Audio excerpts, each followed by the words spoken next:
I want 3 points. I'm going out on a limb here and saying we're going to get 3 points in the weekend. I think they're beatable. We're going to beat them. This 3-point lane business, it ends this weekend. We're going to beat them.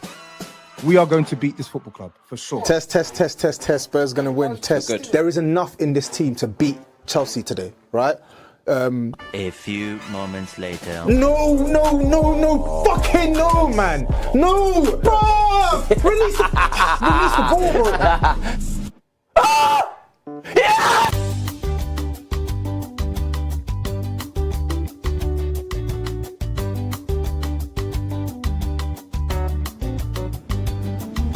Scratching his ass just to get a shot at goal. I don't even know what that is, bro. I don't even know what that is. You wouldn't be happy if Richarlison came, would you? I say though, physical. There's the shin kicker doing his thing. Go on. So what? Which one he scores? Let him score. He's still a shin kicker. I don't understand. You're celebrating now. It's like me saying, oh, you're still black.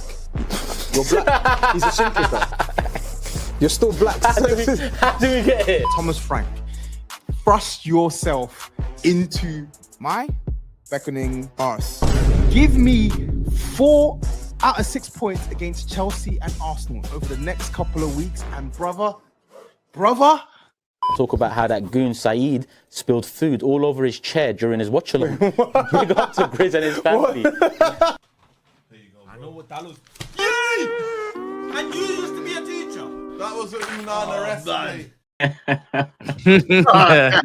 That's brilliant. Let's go, man. Yo. Alright, big up, man. I actually forgot about that comment as well. Big up Skull, come on, away, but he's not away. He's still here delivering intros.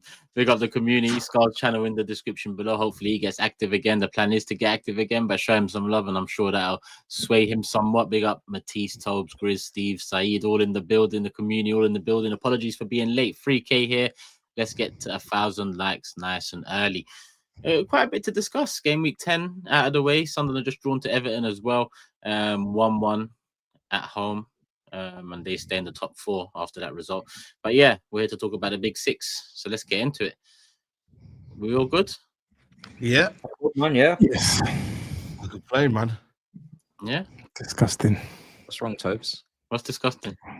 Yeah. Disgusting. I can't get that performance out of my mind.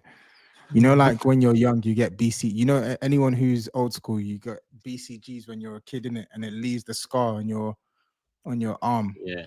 Yeah. That is literally how I feel about this performance. I'm scarred for life. I'm genuinely scarred for life. Forget about Tottenham. I'm struggling to scratch my head at the last time I've seen a big 6 team play that bad at home in a must-win game against a rival. A rival. This wasn't even like a Liverpool or like a Barcelona or PSG. Bro, this is a Chelsea are a good team on the day, innit? But this is a Chelsea team that also injury ravaged. They were playing an attack of Garnacho, Neto, and flipping João Pedro, bro. They're playing right backs in midfield and they're having a jolly up at our ground. We made Chalobah has been getting the business from every single Tom, Dick, and Harry the last couple of weeks. Matisse has come here fuming at how bad he's been. And we made him look like Sol Campbell on the weekend, bro. Nothing. We didn't test him. Every single one of their players were getting their game off. And then looking at those posts afterwards, someone did a compilation of like what they were calling our ground, like training ground or home sweet home and all of this jazz. I'm like, I'm looking at this and I'm so disgusted. So I hope that those players and the manager, you are feeling 10 times the disgust I'm feeling because they're making mugs out of you, bro. You made a mug out of me and now they're making mugs out of you. Disgusting performance. Honestly, hideous performance. Like that performance belongs in Nuno Espirito Santo books. Genuinely. Horrific performance. It's beautiful. So we've been struggling to defend for weeks. Tottenham arrive. João Pedro's been struggling to score. He was struggling to score in this game, but they just kept giving him chances. Tottenham arrive. You know, Robert Sanchez, cross collection, Tottenham arrive. Gusto, masterclass at right back, Tottenham arrive. You know what I mean? Just when you need, even Neto and Garnacho, nothing special, but it doesn't need to be because it's Tottenham. It's fantastic. It's beautiful. It was like poetry in motion to watch you, you know, talk about the shin kicker as you call him, and then he just goes and just takes the ball off of you twice with clean tackles. By the way, yeah, clean tackles. Didn't get no shins on those interceptions and those tackles for the goal and assisting at your ground. Beautiful. And I very rarely do this, but I genuinely wish we could play you every week. Like I'm not doing it for the song and for the music and for the anthem. We genuinely wish we could play you every week, and not just every week, at your ground every week.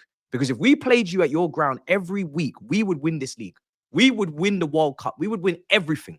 La Liga, everything. If we just played you every week at your ground, with all the shit that you throw up in that toilet bowl of yours, you guys, you lose your heads. You don't know how to build up. You can't play out from the back. You're lumping crosses into our box, and Sanchez just collecting them. 95th minute. Just when I'm thinking, oh, no way, surely not on a 1-goal lead. They might just create one half chance. These guys played a short pass, passed it amongst themselves, and then lobbed it into our penalty box for Sanchez to catch. And I'm looking at TOBS thinking, is this all you've got? Is this all you've got to offer? In a London derby, you guys are meant to be the big macho men. You always want to get red cards, go sliding into tackle. Should have the man down as well. Should have the man sent off. And you came in, and Richarlison left with mud all over his Tottenham shirt. All over his shirt, covered in mud. Not because he was aggressive and rattling our defenders, because he's falling over looking for fouls, rolling on the floor. Xavi Simons getting bodied. The same guy that you were getting all excited. Oh, Matisse, when are you going to make a video? Oh, when are you going to say, respond? Are you going to say anything? He's done nothing. He didn't say shit in that game. Not one word out. Not one peep. Not one peep. Beautiful. Absolutely glorious. And our away crowd just get to enjoy it right at the heart of it. Because your stadium, by the way, you put the away supporters in a beautiful place. I don't know who decided that the away supporters should be so close to the pitch like that. In that beautiful corner, you don't put us in the gods. You don't put us in nothing. You put us right in the middle of the ground, right there. So we could just really take it all in. Beautiful. I love this game. This fixture every season. What did I say? I said we're gonna have some fun on the mob every season. I say this fixture here, beautiful. I didn't have to say nothing. And don't forget about Flav. Flav was running his gums, running his mouth. Oh, yeah. Absence. Oh, we're gonna do this, that, and the third to you. I shouldn't even really be cooking TOBS. I should be cooking Flav. Flav was running his gums, talking the most. Oh, we're gonna do this, that, and the third. I don't even think you're even gonna finish above us. What now? What podcast is he on? Spotify, man. Let me go and even see if I can go and find him and go on there. Leave a comment. I might have to be a special guest. I genuinely might have to special guest. Special guest. Bro, Expressions didn't hit me up for no preview this week, nothing. I saw him at Cecil's. He's pretending like he don't know me. I'm joking. But you know what I'm saying? These men don't want none of it. They don't want none of it. At home. This is your ground, you know. Why?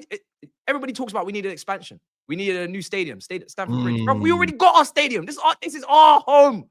This is home sweet home. This is our stadium.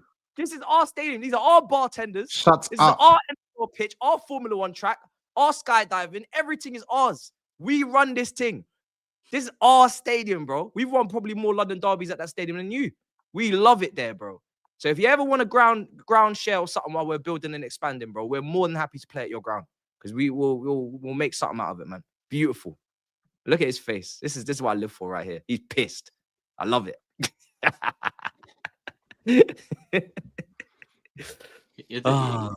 TOBS, you're doing too much, man.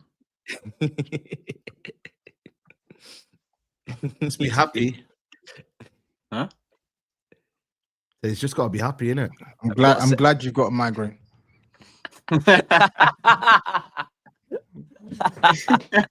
You deserve it. Helping, mate. Thanks for your concern. Nobody deserves it more than you. Who looks more like they got a migraine right now? Me or you, though?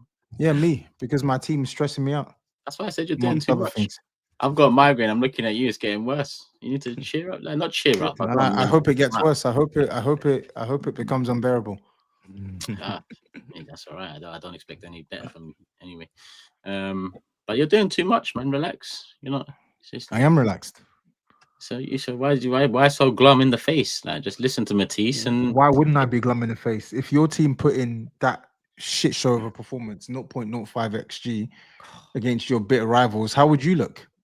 How would you look if if we came to your ground and you put in that performance and we beat you comprehensively like that? How would you look? I don't. This is How would big you look? ifs. Though. This is big ifs. Yeah, I'd hope, exactly. I'd hope my I friend. said I'd hope my it's friend hypothetical. would try and cheer me up. But that's what I'd hope. That my friends would try to cheer me up. I'm just here trying to cheer you up. How are you irony- trying to cheer me up? You're just trying to wind me up. The irony in you working. guys having nothing but set pieces and long throws and goal kicks as your chance creation after all this about Arsenal, you guys just did the dirtiest fixture there. But when I called this out 2 weeks ago and I said, "Yo, we need to diversify our ideas with the ball," what did you lot tell me? I said Frank needs to up it, otherwise he's going to put himself in hot water with the fans. And you lot told me I was doing too much. That's what you told me. And I'm glad we've. And I'm No, glad. don't say no. That's what you told me. You Okay. said you're doing too much. Oh, that must mean you want the manager gone. Your usual cliche bullshit. No, it's called wanting the manager to improve and wanting the players to improve. It's not even all down to the manager, but yeah, he's got to take accountability, as do some of the players. That's fine. But when I messaged you, I think was it yesterday? I messaged you something and I said or else, and your first sentence back to me was "Don't threaten me." That's all we said. You said to Frank or else. We said don't threaten him, and you said I'm not threatening him. But when I said or else to you, you said Why don't you tell the threaten him. public what you said to me? What do you mean? Where's your reward? Is it there? No, but why don't you tell the public what you said to me? To make sure because you slandered my name regarding this apparent money that I supposedly took off you for this prediction league, but you've got an award there, a Ballon d'Or You're a award. Even. disgrace, man. You're a disgrace. Let's move on. I don't even want to do this with you tonight. You're a disgrace. You're a fucking disgrace. Honestly, you're a disgrace. SAEED, I know you've had a bit to say behind the scenes about it. And yeah, let's hear your perspective on it. I don't know, man. I just want to ask if Bow Wow was decent. No, he was rubbish. It's rubbish, yeah? Is that Yeah, he was confirmed? crap. So you don't want to dress it up in any other way? You know, you don't want to... No, I don't. He was rubbish. If he's shit, I'll say he's played shit. How was that? Like, Bow Wow. Who's Bow Wow? Bow Wow, you don't know Bow Wow, Talking man. about Javi Simmons. Javi Simmons, man. Or you can say Karate Kid. What was Depends on that you- song the Little Rascals had with the baseball bat back in the day? What was that? Chat, remind me. Not that one. Scar's got to use that for Javi Simmons one. Yeah, man. Boy, man. I don't know, man. How was that Kolomwani? Was he decent as well? Starved of service. Bit like your Starved shit of service. striker on the weekend. Who else? Did anyone play well that you rate in that team? Nobody No played one well. else? Every single person played shit apart from Vicario. Oh, that's a shame, isn't it? You know what it is with Toby? You talked a lot, you know, man. You need to hold this, you know, about we're gonna win this game, brother. Chelsea's your, you know what, man. You gotta humble yourself, man. When that fixture comes in, just give your points away. There's actually no point even participating, man. You know what I mean? Save all that anger, save all that stress. You know what I mean? Because it was stress. You get me? Watching you on the mob, and just give your points away, man. You know what I mean? Like Chelsea when they come to Old Trafford. You know what I mean? They just know to give that points away because they never win there. Just give your points away, bro. You ruined Just it. save all that stress, man. Don't know why you're doing all this madness, bro. You get me? You get owned by Chelsea, bro. It's actually quite embarrassing, bro. Embarrassing at home. And then your own players disrespecting your manager, bro. Man said, move, you know. Is that your manager right there, you know? The captain that he made, by the way. Thomas Frank made him the captain. I said, move. Where's the authority in the squad, man? It's all falling apart already, innit? It's madness, you know. And you know what's coming around the weekend, but we'll get to that on Thursday. But you man deserve it. You deserve it. Because you love to say other people hype up their team. You hype up your team as well.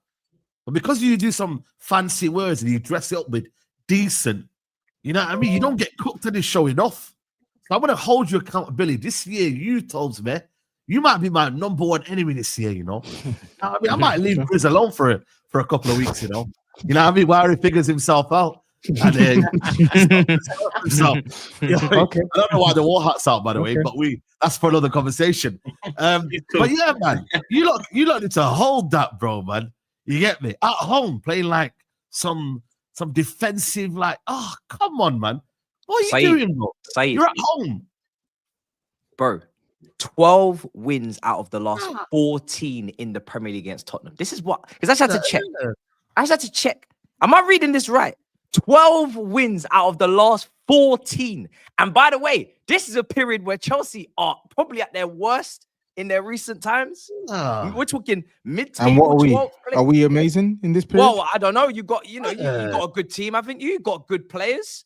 No, you got players that you rate in that team. Why have you lost 12 out of 14? Why have you lost 5 out of the last 5? Why have you lost 12 out of the last 14? Please. No, but Just this is facts. 12 out of 14. This is not. No. Yeah. So you said this isn't even the best Chelsea team, and I said, and what? Spurs are the Harlem Globetrotters.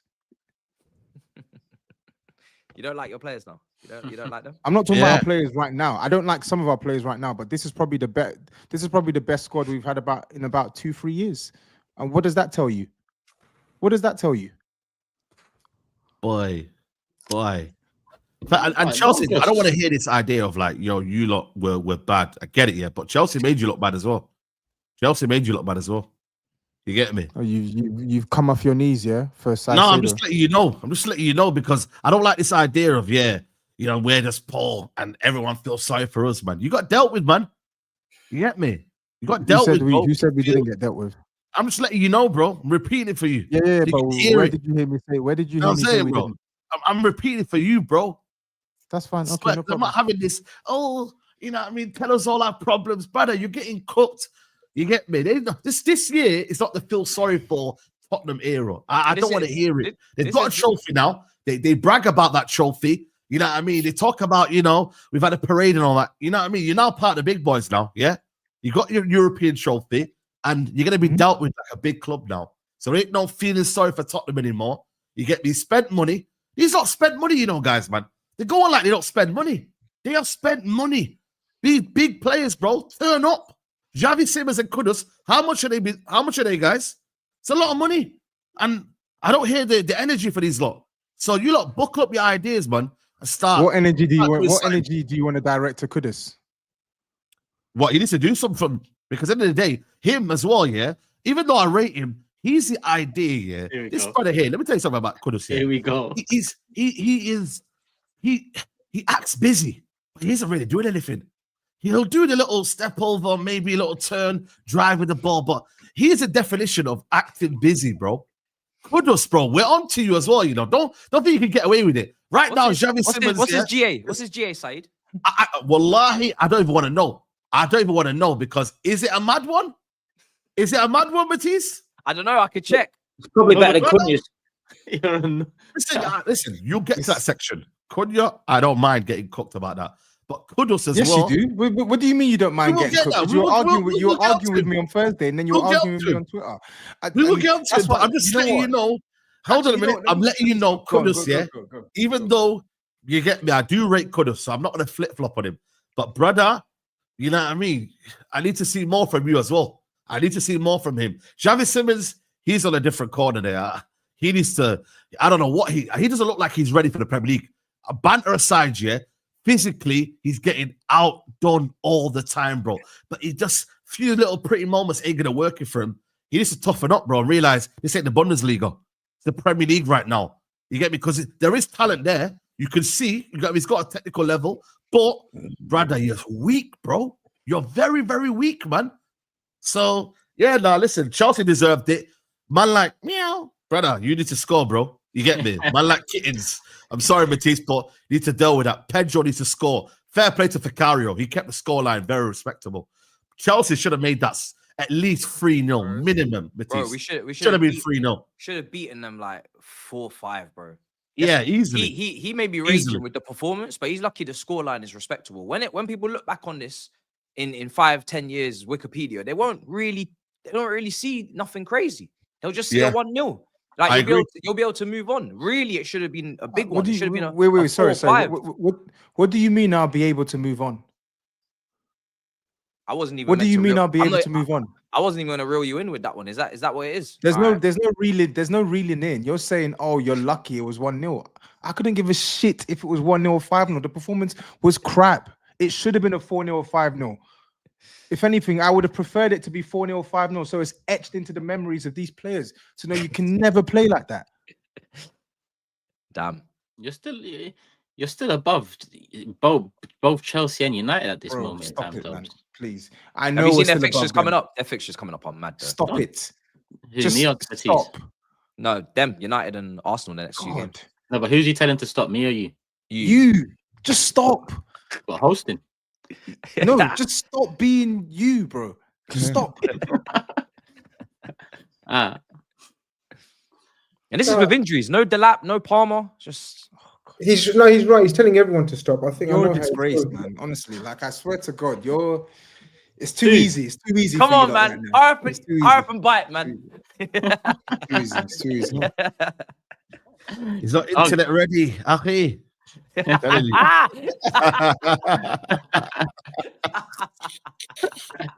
Oh my god. Unc, what are you saying, man? You was about I'm to just say saying, something. man. I'm listening to him and I'm watching his reaction, and I just wish he had this kind of. Do you remember at the mob when we saw the team's lineups? And I turned around to him and I said, "Can you explain this lineup to me? Because I don't think there's enough energy. I think he needs to shift a bit of his energy towards the manager, because we have bigged up the manager and he's done a decent job. And you're right, they are where they are, fifth something, Tobs. And I know it's only 10 games and the table doesn't, it's a bit of a, it doesn't tell the whole picture. But that lineup stank of I'm still at Brentford, Thomas Frank, and doesn't know who he's playing, where he's playing, and what he needs to do. What's the project here? Because if he thinks he can get away with that lineup, set of players at Spurs, I think he's in for a shock. I think he will learn. I absolutely understand that you had injuries and you listed the whole list, like especially in the attack. But if you're missing players in attack, I think you go a bit braver. You pick younger players, you pick a braver formation, and I think the crowd will respect that more than pick the lineup that he started off with. Because, Tubbs, I did say to you, I turned around to you, and I know you said, no, I still think it's attacking. I said, this lineup is especially that midfield setup is scary settings. But apart from that, the performance, he's right. Everything Tubbs right is the worst performance I think we've seen on the mob from one Big Six team. And it just so happens it turned out to be in the biggest derby for you lot, apart from the North London derby. This was the biggest game for you lot at home. I understand your frustrations and anger. It was so bad. It was unbelievable bad. And when you told, I think, who told us the XG? I think Matisse spotted it, or someone in the chat. I think maybe Toast. Yeah, I don't know. Yeah. We believed it. It was not as though we couldn't believe it. We believed it. It was shocking. And that goal they conceded, that was comedy hour of the highest nature. But I think Thomas Frank does need to reflect and think about that lineup and that formation that he played against Chelsea. Because you're right, Chelsea have been hit and miss, but you really should have taken the game to them. Instead, they came and toyed with you lot. And from a Chelsea point of view, boy, I don't think I've seen personally a better performance from an individual as Moises Caicedo this season. We've seen Arsenal's players put in brilliant performances. Liverpool at the start, maybe. Man City, Haaland. But in terms of me personally, Moises Caicedo owned every single bit of grass on that pitch, man. He was a man mountain. I know he's only 5'9" or something, but he was a man mountain. The best individual performance, Moises Caicedo. Round of applause, man. Round of applause. But Spurs, everything Toby says, I know how he feels. I was shocked with that performance. It was that bad. It's so bad. I think with Thomas Frank though, yes, you're right. I think to be fair, you called the issues with the lineup, and Spurs fans have been calling issues with the lineup all season, right?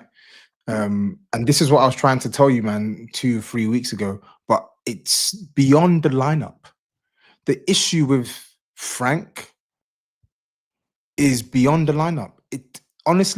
We could have played 10 strikers on the pitch, and it wouldn't have made a difference to the game, because fundamentally it's about the instruction. What are you telling these players to do? I came here on Thursday and said I was positive heading into this game because I saw a difference against Newcastle. Against Chelsea, we completely abandoned all of that. Now, I hear where SAEED's coming from. Chelsea locked down the midfield and obviously made it difficult for us to play through there. So Chelsea did their bit in disturbing our rhythm.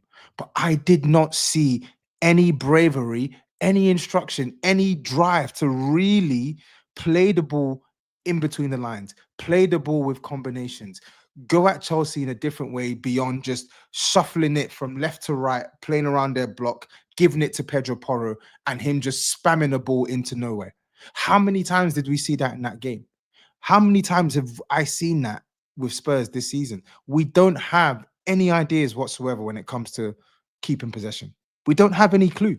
It's literally just, you're just relying on Kudus to do something off the cuff, or Pedro Porro to just spam a pass or cross into the box. We don't have anything off the cuff. I'm sorry. We don't have any repetitive like movements, patterns, combinations, different ways of getting at the opposition. That's why if we keep playing like this, we're going to slide down the table. So you can talk about the formation and the lineup, yeah, but my concern is the instruction. What is he telling these players? Or better yet, what isn't he telling these players? Because I promise you, play Xavi Simons, play Tel, play Odegaard, play whoever. He made changes in the second half. Did we not see the same thing? He made changes that should work. You've got a left back now, natural. You've got a winger now. It should work. And yet we saw the same thing. It was too late by then, Tobes. There was no momentum. But my point is, the energy from the crowd wasn't there by then. Chelsea had dominated you into submission by then. You had absolutely 100. But then is it not up to them? Is it not up to the manager to give different instructions? Yeah, that's what I mean. Yeah. But funnily enough, everything you're saying about this the manager, I said 2 weeks ago, and you lot told me I can't say that. Oh, you're third in the league. You can't say that. I said it 2 weeks ago. It's not been all bad. We can talk about the defensive stability that he's given us, but we can also look at the other side of the coin. In possession, we are one of the worst teams in the league. Literally one of the worst teams in the league. Every single home performance I've watched, apart from Burnley, has been a disgrace. Every single one. In the Champions League, against Aston Villa, against Bournemouth, against Wolves. We were lucky to get a draw against Wolves at home. And now against Chelsea, every single home result has been disastrous. And even the away performances where we've won, outside of Man City, they have, and maybe the second half against Brighton, there haven't been many outstanding performances. We didn't play well against Leeds, but we created enough chances to win. We didn't play well against Everton, but we created enough chances to win. The method is most important. If the method does not work, we're going to slide down the table. End of discussion. Where do you expect it to Tottenham to finish this season realistically? I think we should be aiming for with anywhere this squad from of players fifth. you've got. And I think we should be aiming for anywhere between like fifth, sixth, and should be potentially, if we can get players back fit, I think we can give Chelsea a good go for fourth. I don't think there's much between those teams. I think Man City, Arsenal, Liverpool are going to be clear of the rest. I think Chelsea, Tottenham, Newcastle, Aston Villa, Bournemouth, like I think they're going to be in the mix for all of those spots with us. I think the injuries will dictate that, guys. I think if they don't get their players back with that squad right now, I think you're stretching it, man. If you're saying, but Grizz, you keep saying the injuries. It's not even like Tobes, it is though. You're attacking it. Yeah, but what I'm trying to say to you is, it's getting to the point where I don't even have confidence that the injuries are going to remedy the situation. Because what's the point in? Okay, cool. Let's say Solanke is back. Confidence in finishing above Chelsea, then I don't get it. It's twisted. No. I'm talking about the tactics. I'm talking about the tactics. If he doesn't improve what we do in possession, even when players come back from injury, what's the point if you're not going to platform them properly? Yeah, but MATISSE change a lot of your possession, a lot of your build-up, progress play. That's my point. Without Kulusevski, and I'm not even getting to the forwards yet, because Colomwani, you could tell, is not cooked yet. He's proper half-baked. But I thought he showed me a little bit, and I know Turkish was saying, no, you need to stop that. He's showing me something. But he just little glimpses he was starved of things. But without Kulusevski and MATISSE, they're key, man, to your progression. I'm not saying they're not key, but what I'm saying is it's all good and well saying we need players back. You're right, we do need players back, but most importantly, we need to see how you're going to use these players from now. We have no indication on how you're going to use these players from now. I couldn't tell you how he's going to use Kulusevski. I couldn't tell you how he's going to use Solanke because we're not seeing it now. That's the problem. I think you're being harsh on him a little bit. How can you predict how he's going to use them if he doesn't have them available? That's what I'm saying. I think you're being harsh on him a little bit. I feel like he's just come in after the season you had last year was terrible. Forget the cup, forget that. The Premier League season you had last year was bad, really bad. And I feel like you're gonna. If I'm a Tottenham fan, I'd expect a bit of a mixed bag in the first 10 games with him because he's inherited a lot of players from the previous manager. He's got his own standards and styles he wants to implement. He maybe hasn't got the personnel available to do exactly what he wants yet. So he's just sort of making it work for now. And at the minute, you're going to get a mixed bag of results with him. I just think you got to be patient with him. Don't think it benefits anyone if the fans get on his case. I think you got to be more realistic. If somebody said to you, end of last season, that next season you'll finish maybe, I don't know, in the top 8, you're probably going to take that. But last year, you sat there and got slapped, battered, drilled every week off everyone, and it was right at the bottom of the league. So you've got to give him time. The guy is. You've got to be careful what you wish for with him. I can't see in a realm where fans are going to get on his case. You can't. They already are. I know, but they can't. I don't see it after what you watched last season.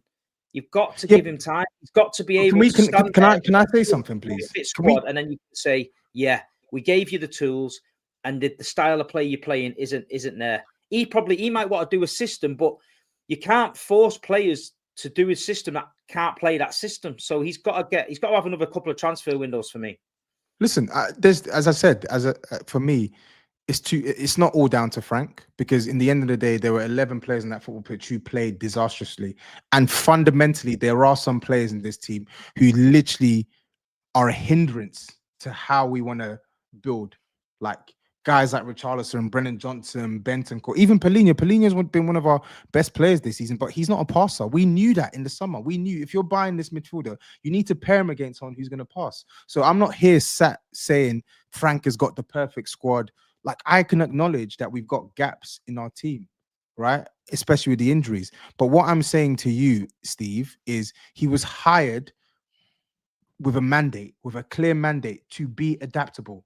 I'm not even demanding finish 4th. I'm not even demanding. He was hired to improve your league form from what it was last season. Yeah, but that's the mistake. I get it. You're judging us on last season, which is understandable. But what you need to realize, and also your signings. Let's get it right. Let's just get it right out there. Kolo Muani, Javi Simmons, Kudos. They're not fucking fantastic signings. They're not signings. They're not good signings. Toby. They're not for the team that wants to go in the top 4. They're not. None of them free. None of them free gets in any top 4 side. None of them, bro. But in your level, it might be good signings. Who's the top 4? Man City, Arsenal, Liverpool, Chelsea. You don't think Kudus would start at Chelsea? Really? No. Is that what we're saying now? Kudus. There's a reason Kudus played at West Ham, and there's a reason Kudus has gone to you. Because he's very inconsistent. This is what I'm trying to tell you about these players. We mentioned it the other week, Semenyo. Everyone gets gassed because Semenyo scores a worldie, yeah? When you come up against elite opposition, Semenyo, no, you do. You're a football man. You are a football. If you don't, well, no, in fact, you're not. Because I've seen you get gassed and start wanking over players as well out of one good game. But at the end of the day, yeah, these players take the step up, yeah? They take the step up. And once they take the step up, you look at him in a different light. It's all right being the main man at West Ham every week, getting the ball every 5 minutes, showing you're on match of the day, scoring these great goals. But when you're playing for an elite club and you've got to get back, defend, tuck in, play in the system, not always get your own way, not always get the ball, then players don't shine. And that's what people need to forget. That. Yeah, but you're sorry. I'm sorry. You're waffling now because if you're saying that and you've watched Kudus this season, that is you're waffling. Simmons, that is a flat out lie. And I'm not even here. I'm not even here to do the tit for tat thing. I'm asking you to stop talking about last season. You keep saying, "Oh, you finished 17th." There's a reason why we finished 17th. There's a reason why we finished 17th. and we've paid the consequence for that, and we've set out about rectifying that. Stop judging us on last season. If last season was the norm, Andrew would still have his job. He would still have his job. We'd still be talking about, oh, well, yeah, mate, Aussie rules football, but we're not talking about that. We're not talking about that because last year is a serial underperformance. It literally has never happened in our history in the Premier League. It's never happened. So you using that as a benchmark, you using that as a benchmark for any manager to come in is ridiculous. There's no way on earth. There's no way on earth you're actually trying to tell me I can't talk about the manager because we finished 17th last year. No, right. That can't be what you're telling me right now. You've gone around the world here, right? So the thing is with you make a point. It takes you 45 minutes to make a point. It takes me. No, you just did the same thing. No, I didn't. You just did the same thing. And you've gone off on another rant. If we all let you speak now, it'll be 40 minutes before you get your answer out. Nah, bro. You just did the same thing. Look at the level of Tottenham. Hold on a minute. Look at Tottenham's squad. Yeah. Solanke. Was he a good signing? Richarlison, was he a good signing? Yeah. Bissouma, was he a good signing? You see what all these signings are? These are signings that nobody else wants. These are bum players that do exactly what I told you Semenyo does. They have a good season and Tottenham go and sign him. Bro, you're Tottenham will go and sign Semenyo and he'll end up exactly the fucking same as Richarlison and Solanke and all that shite. This is why Tottenham are shite. Ndombele was the man. Ndombele was the man. Just listen to what you're saying. I honestly couldn't care. I honestly couldn't care what you say about these players. I don't even rate some of them as well. But my point is this: you cannot justify 3 shots at home against Chelsea.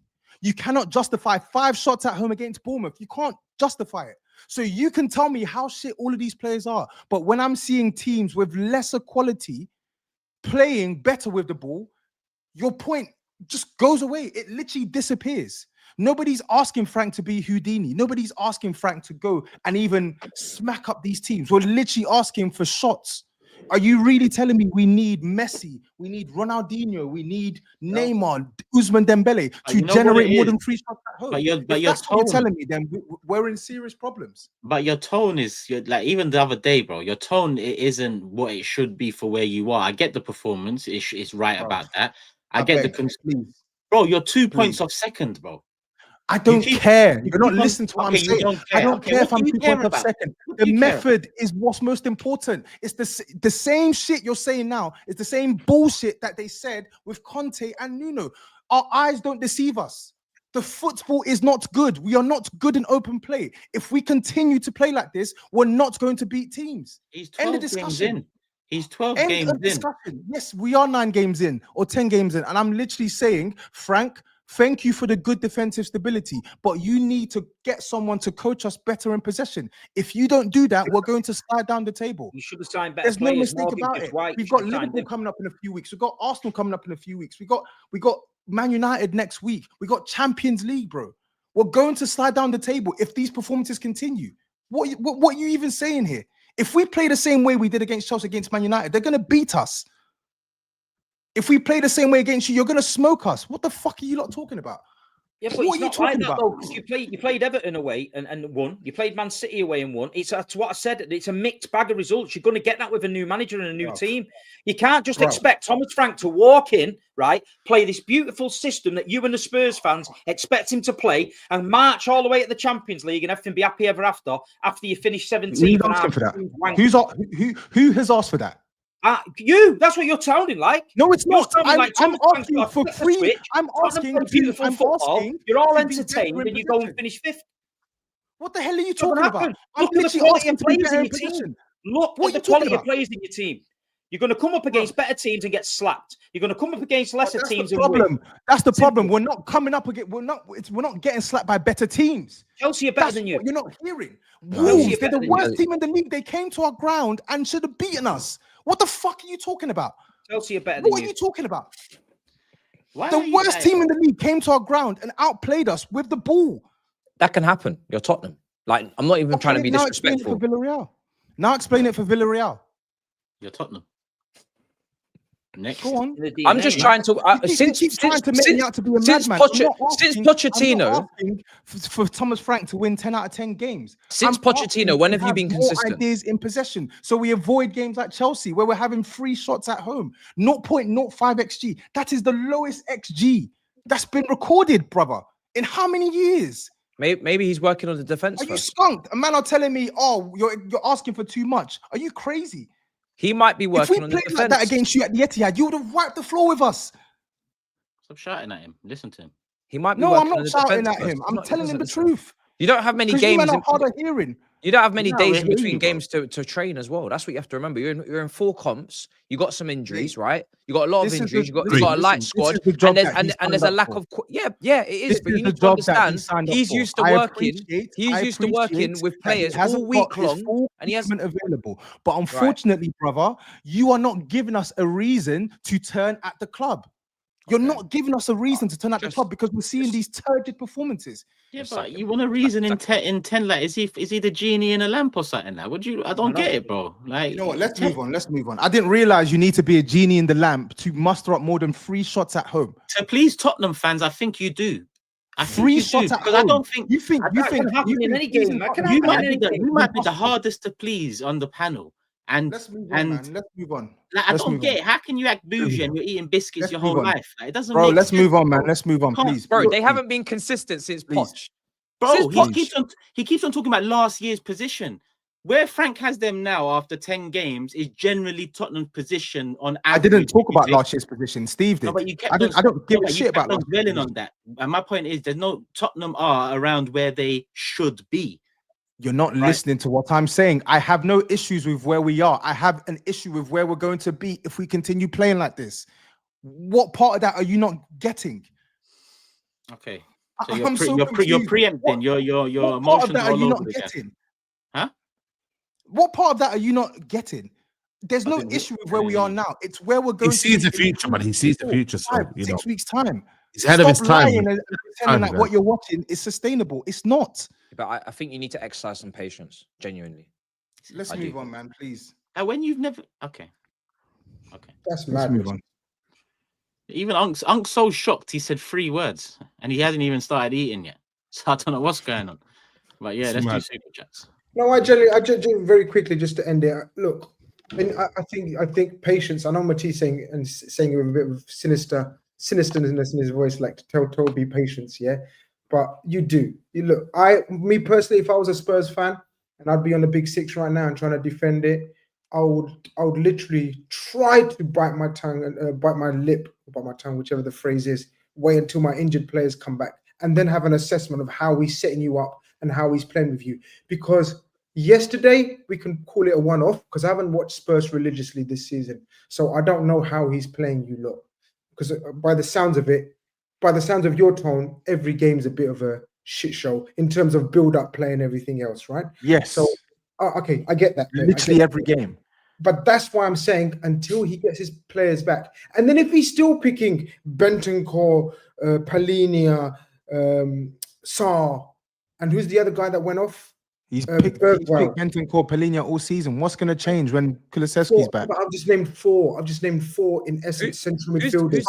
That was Sarr's Grizz. first start. That was Sarr's first start in the league in like 2 months. Who are the build-up players in their team? That's what I'm saying. None of them. Matisse, None of as soon them. as I saw that lineup, I said, "This is None of them can dictate a game. None of them can drop in and start playing line breakers. So who in that midfield do you have that you have on the books is going to go in that midfield and start running games? Because I don't see anybody. I see told you box this in the box summer. runners. Right. So what are we expecting from Frank? Is he meant to develop or change the attributes of the midfielders that he Matisse. has? No. Pauline has always passed sideways his whole Yeah. career. But He's not gonna change now.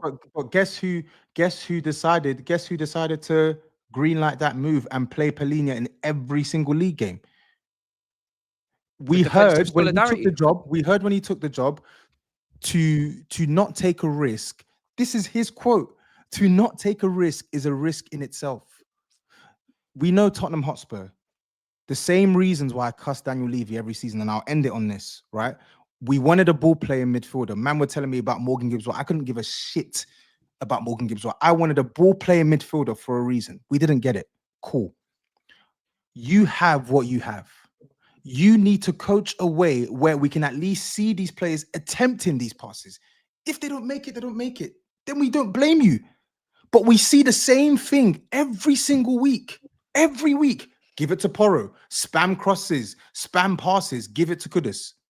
Porro's trying Porro's to break the line. He's trying to do the line breakers. The Yeah, line but Porro breakers isn't the only one who can break lines. Romero can break lines. Mickey van der Ven He was on the bench. He was on the Destiny bench. can run.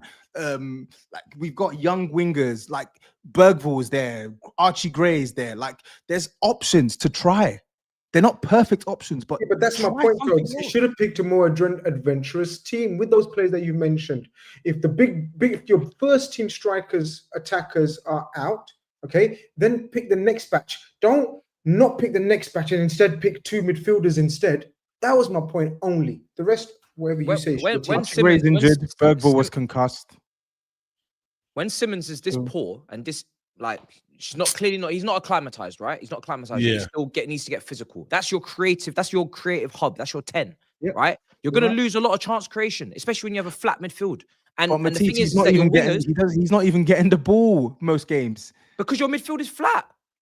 Exactly. You're right. Yeah, but again, like I said, I don't see the profiles in your squad that are going to make a massive difference. So what he's doing is he's going for defensive solidarity, so you guys can be airtight and not concede loads of goals. But we are conceding chances. I hear that, but I'm not problem. looking. I'm not looking at your front line, and I'm not thinking, oh yeah, Tell, Odebert, and Richarlison. This is a real. It's real clinical. This front line. Wow, what a front line to put all your eggs into the basket and really go attack minded with these incredible attackers that you have. No, That's not how football. your attackers are dead. That's not how football works, and you know it, bro. Bro, you've conceded. He just said you've got one of the best defensive records in the league. So you're going to give Thomas Frank? You're going to give Thomas Frank credit for that? No, I already did. Good. I've said it. I've said it multiple times today. I already have. But that's one half of the game. It's 10 games. We've had 10 Yeah, games. and You wanted to master both sides of the game with I shit don't- attackers and Injuries. Because Heritage.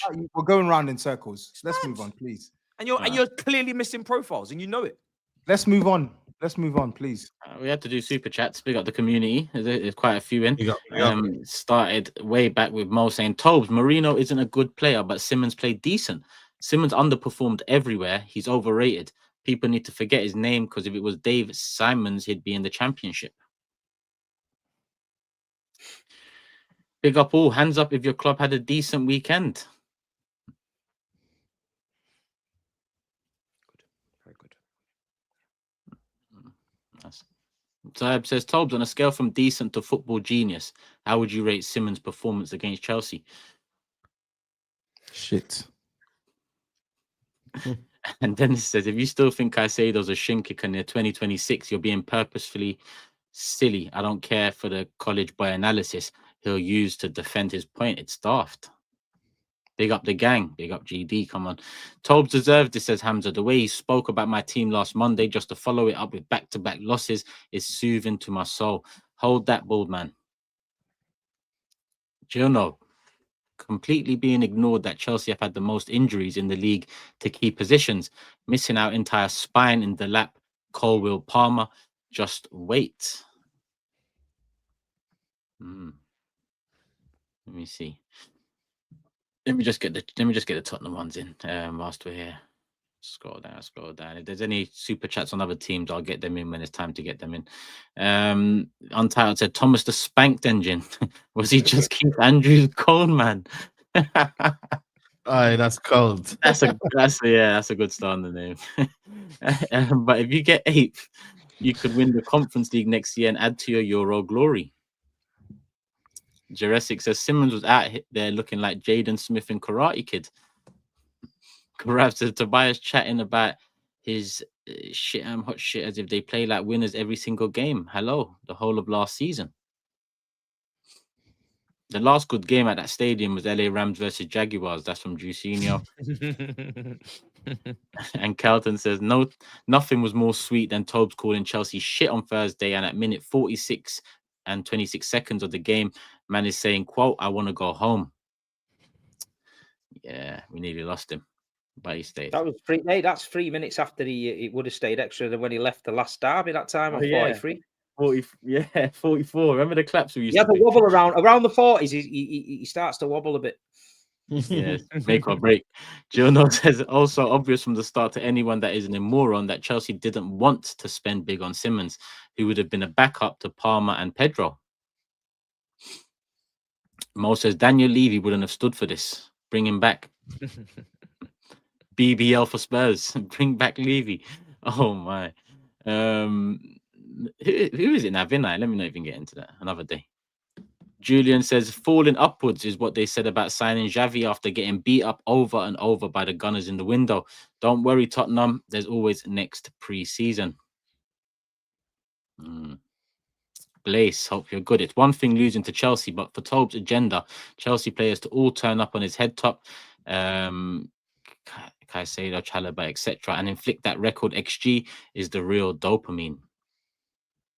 Matisse, could you check the record for Arsenal versus Spurs? That one came in when you checked the Chelsea Tottenham record. Don't get him started again, Matisse. You can check ours too, though. Arsenal Chelsea over the last few years. Nah, I'm all right. That one looks good too. Apart from making fun of TOBS, do any of you find joy in making fun of Spurs? They ain't a big dog. They're just a street dog. Smallest big club. Yeah, I'm with you.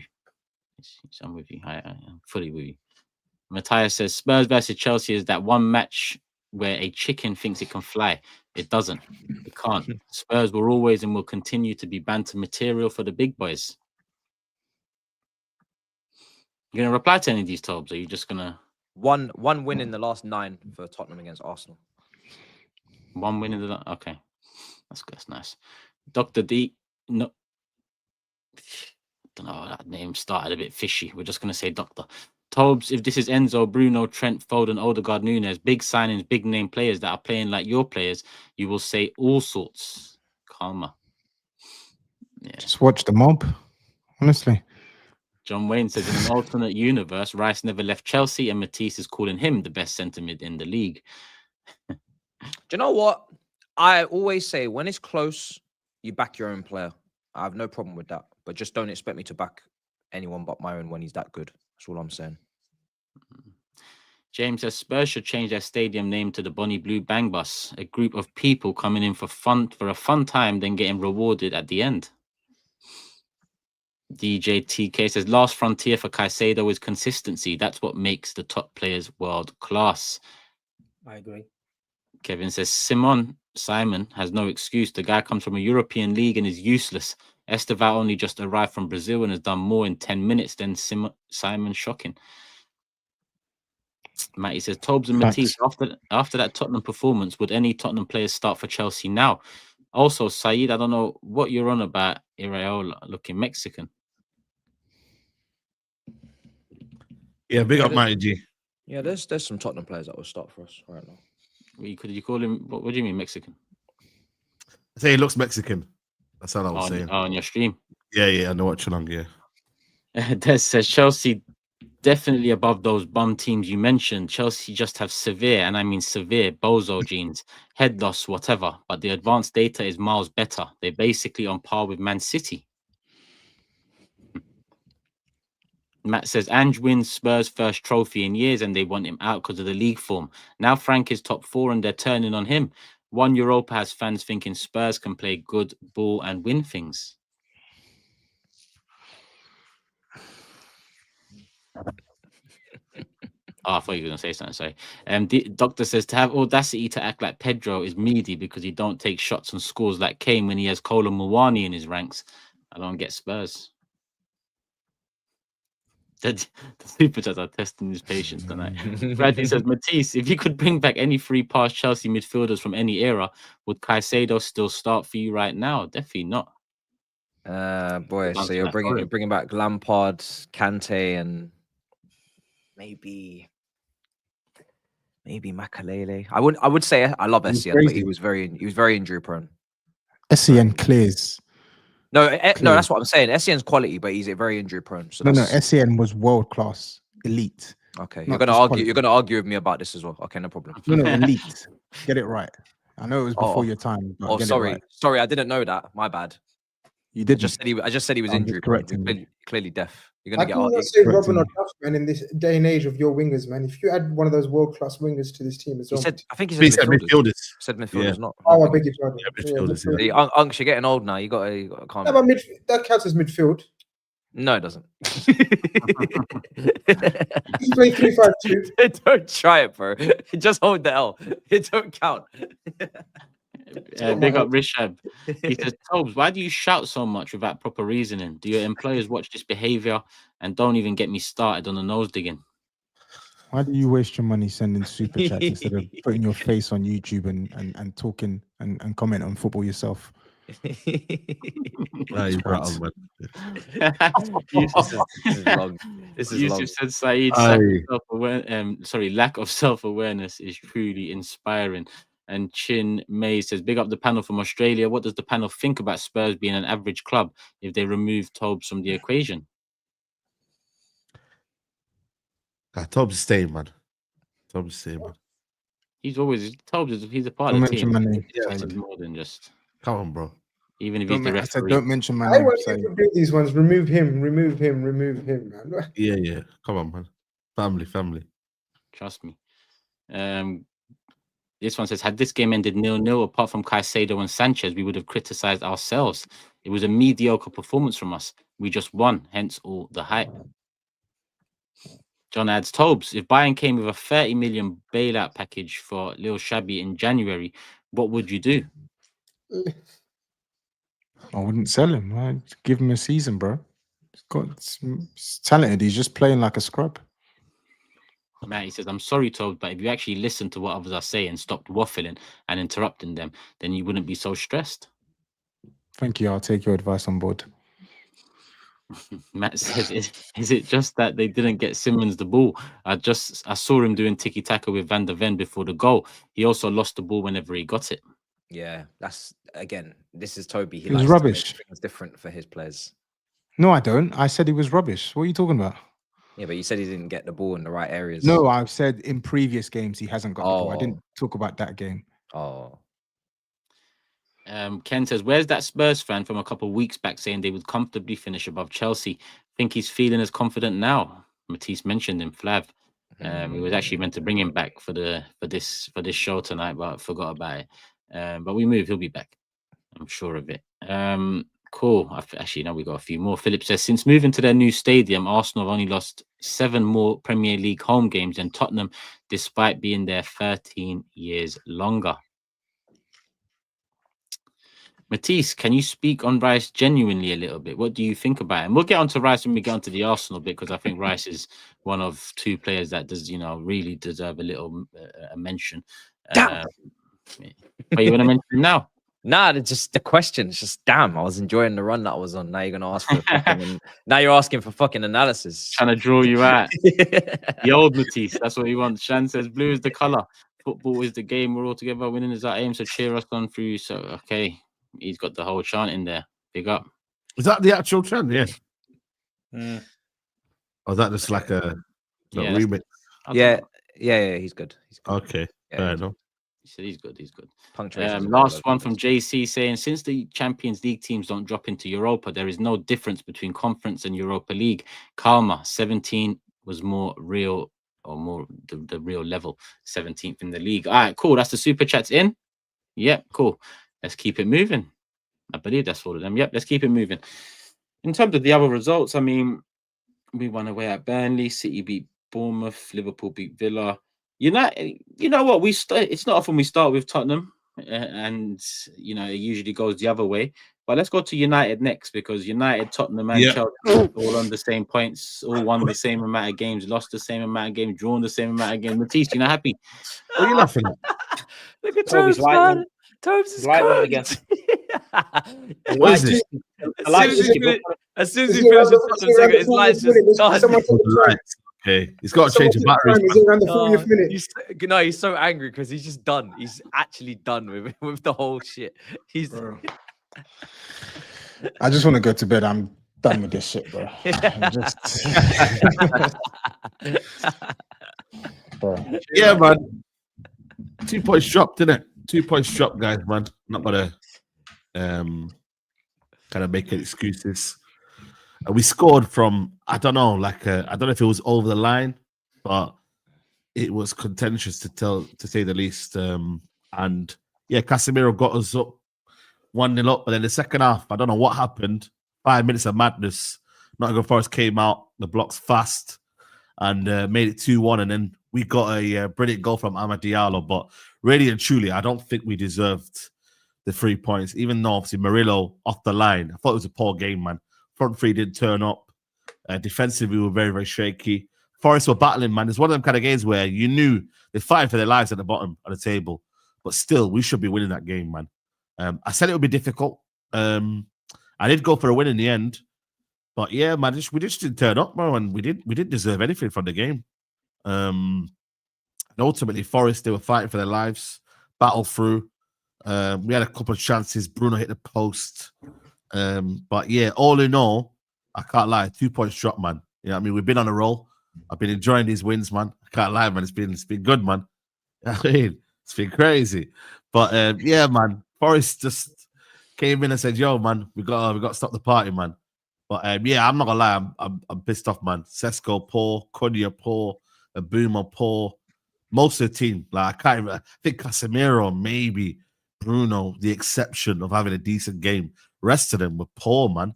So yeah, man, one of them kind of games where if you beat Tottenham, it doesn't look as bad, but at the same time, you know what I mean, it's tight out there, man. So you got to win these kind of games, bro. Especially Forest, I think they got what, 5 points, something like that. I think they scored 5 goals only this season. You know what I mean? They're down there for a reason, man. Even though I do think they got a decent squad. But yeah, man, Elliot Anderson, guys, man. Oh, what a player, man. I don't know if you lot rate him, but for me, definitely got to be someone that we could be looking at in the summer, man. Proper midfielder. But is it too quick? Like, he looks good, but it just feels like the judgment of his bro. Even when he's at Newcastle, I thought there was something about him, man. Obviously, they sold him because of PSR reasons, but I've always rated him, man. Him, Wharton have been like up there with the two that I've been looking at, man. But he put in a performance. He absolutely ran the show for me in that midfield. So yeah, man. Difficult game, difficult circumstances. I'm kind of rattled by it because I'm like, yo, should have won the game. But at the same time, it's one of them ones where it's not the end of the world. You feel me? It's not the end of the world, but you would have loved to win that game, man. So yeah, not great, man. But we moved 1 point in the end. And yeah, that's about it. Really pissed off. I mean, I don't know if Toby wants to cook me and cook Cunha and all of that, but yeah, I mean, I'll take the. I'm saying anything. I'm just letting you be hypocritical. It's a shame that the second best attack in the league just didn't turn up for the game. Seems. Yeah. Can't lie. You know what I mean? It's one of them ones, isn't it? Where it should work out, man. Should work out. 1 week later, after the statement, shit goes left. I mean, listen, man. I still think in the long term, I still think that this front three is going to be good, but I think there's a few things, man. Like with Cunha, I think he still thinks he's at Wolves, man. He's got to relax, man, and realize it's a team game. Because I feel like he wants to grab the game by the scruff of the neck. He wants to be the one that's always involved. Sometimes he's got a bit calm, man. Relax. Start passing to people, man. He needs to grab the ball first because he's always chasing his first touch. Yeah, listen. You heard that? You see that one tweet, man? Did you watch it? No, I haven't seen. It's not just the one tweet. We watch it, bro. We watch. Listen, I think technically he's sound, man, but he's technically good, but his first touch is poor. Yeah. Should he not be doing that though? Should he not be trying to take the game by the like? No. Because at the end of the day, he's wearing the number 10, and when you guys signed him, you signed him to kind of run the show in the attack. Like Mbeumo is obviously a finisher. He's a good crosser. Sesko's a striker. I can see a world where those two are more focused on getting goals, but I think Cunha should be the kind of creative guy, especially if Bruno's going to be moving on, or I don't know, you guys might look to sell him in the next window or whatever. Cunha, there's going to be a lot of responsibility on Cunha to be creative. You know? I agree, but sometimes he overdoes it, man. Like really, like when you're watching the games, like he's got the ball right, and it's sometimes can be a bit erratic, man. And I feel like he's just got to trust others, man. You know what I mean? He's got to pass to Sesko, he's got to pass to Mbeumo. The problem with him though is that he's got Dallo on that side, man. And Dallo, man, I need that brother sold, man. I am done with that brother, bro. You get me? He is absolutely garbage, bro. Offers nothing on that left-hand side. At least with Ahmad, there's a little bit of connection forming there with Mbeumo. Dallo offers nothing, bro. Nothing going forward, and defensively, he's awful, man. So on that side, You know what I mean? Until we get a left wing back, you know what I mean? Maybe he might be limited in what he can do. And maybe he doesn't have someone that can play on that side and help him out. Is and that, maybe, you know, is that left back at Real Madrid? Is that your left back? that is my, bro? That's your left back, bro. I found, bro, because I didn't know who he was. And I was like, yo, who's this new kid on the box? Fernandez, that's my guy, that's bro. Fernandez guy. Oh Yeah, my, that's our guy. Yeah. This is why I want Ten Hag. Please take the Wolves job, please. Crazy. Come to the Premier League so we can meet in England, bro. Because we have to have some words, bro. He binned him off, bro. Said it wasn't good enough.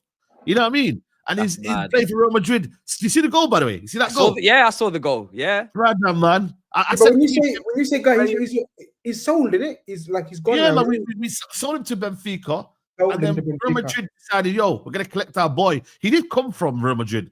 But obviously he came to United. So he's a baller, man. But obviously the manager was like, yo, see you later, innit? We don't need you anymore. We got Malacia, who they bought from. You had Dogu. Dogu's still young, man. It's for me, you can't rely on Dogu week in, week out. You guys fucked up when you decided to prioritize Dogu over signing someone that. We should have kept both, though. We should have kept both. Really, should have kept both. Bro, when you have Luke Shaw, who's literally stealing a living, he's not a left wing back. I know exactly. But you signed the left back a long time ago. That was him, right? Yeah. Then you got Malacia, injury issues. Just take the position seriously, man. Just get the player that is gonna just go in there and just start games consistently. I agree. Dorgu's a nice second. We had regular. Remember, we had regular on for a little bit as well. Yeah, on loan. Yeah, he was awful as well. Absolutely dreadful. But like I said, that position will have to be in the summer. I don't think they'll do it in the winter because you don't want to make stopgap signings. But that's a big position because it upsets the dynamic. And wing backs are key in this system, bro. Like they need to create that width, get the balls in. Bro, you got Sesko there, 6'5". Get the ball in the box. Bro, use his height, bro. Crossing the ball. Yeah, nobody's crossing. Nobody, bro. So if you're not getting the ball, and the problem is Ahmad, he wants to cut in and shoot. Cunha cutting and shoot, and Boomer cutting and shoot. Yep. So we need to add a bit of variety to our game. It is, I'm not gonna lie to you, it is a bit sometimes basic what we're doing and how we're structuring our attack. You get me? That has to come from a bit of coaching. I think sometimes now when I'm looking at United, it's a little bit of individual brilliance, bro. Like we need to have a bit of patterns. With Brighton, they allowed us to play quite easily. With Forest, they're gonna get into your face. They're gonna be, they're gonna sit in a deep block and then hit you on the counter. So you can't play one style there and expect it to be the same. So that there, we have to figure it out because we can't be playing the same way all the time and expect teams are going to open up and then Boomo and whoever are going to hit you on the counter. You are going to get teams that are going to sit in a low block. How are you going to break them down? So that's another thing that we've got to do. So, yeah, man, frustrating, man. And we've got to figure it out. Tottenham next. And, frustrating. Tottenham next. You're there for that one as well, for Mob as well. Yeah, we're there, man. We're there.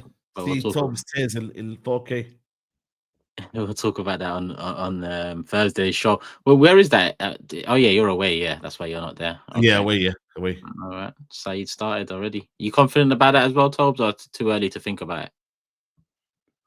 Ask me on Thursday. Who you two got in the champion? Oh, sorry. Who you got in Champions League? Sorry. Copenhagen. Okay. I forget there's games in between for some of us as well. So, cool. Let me do any United super chats. Well, Unique Snoop says SAEED's been carrying the show lately, calling out Matisse last show for begging Liverpool to do something was hilarious. Keep it going, boys. Come on. I think that actually we got one from Yusuf saying Rashford 12 GA in 13, Cunha 1 GA in 11. Amarim out. Brother, man, listen. Rashford's doing his thing, man, but come on, man. I ain't doing revisionism yet.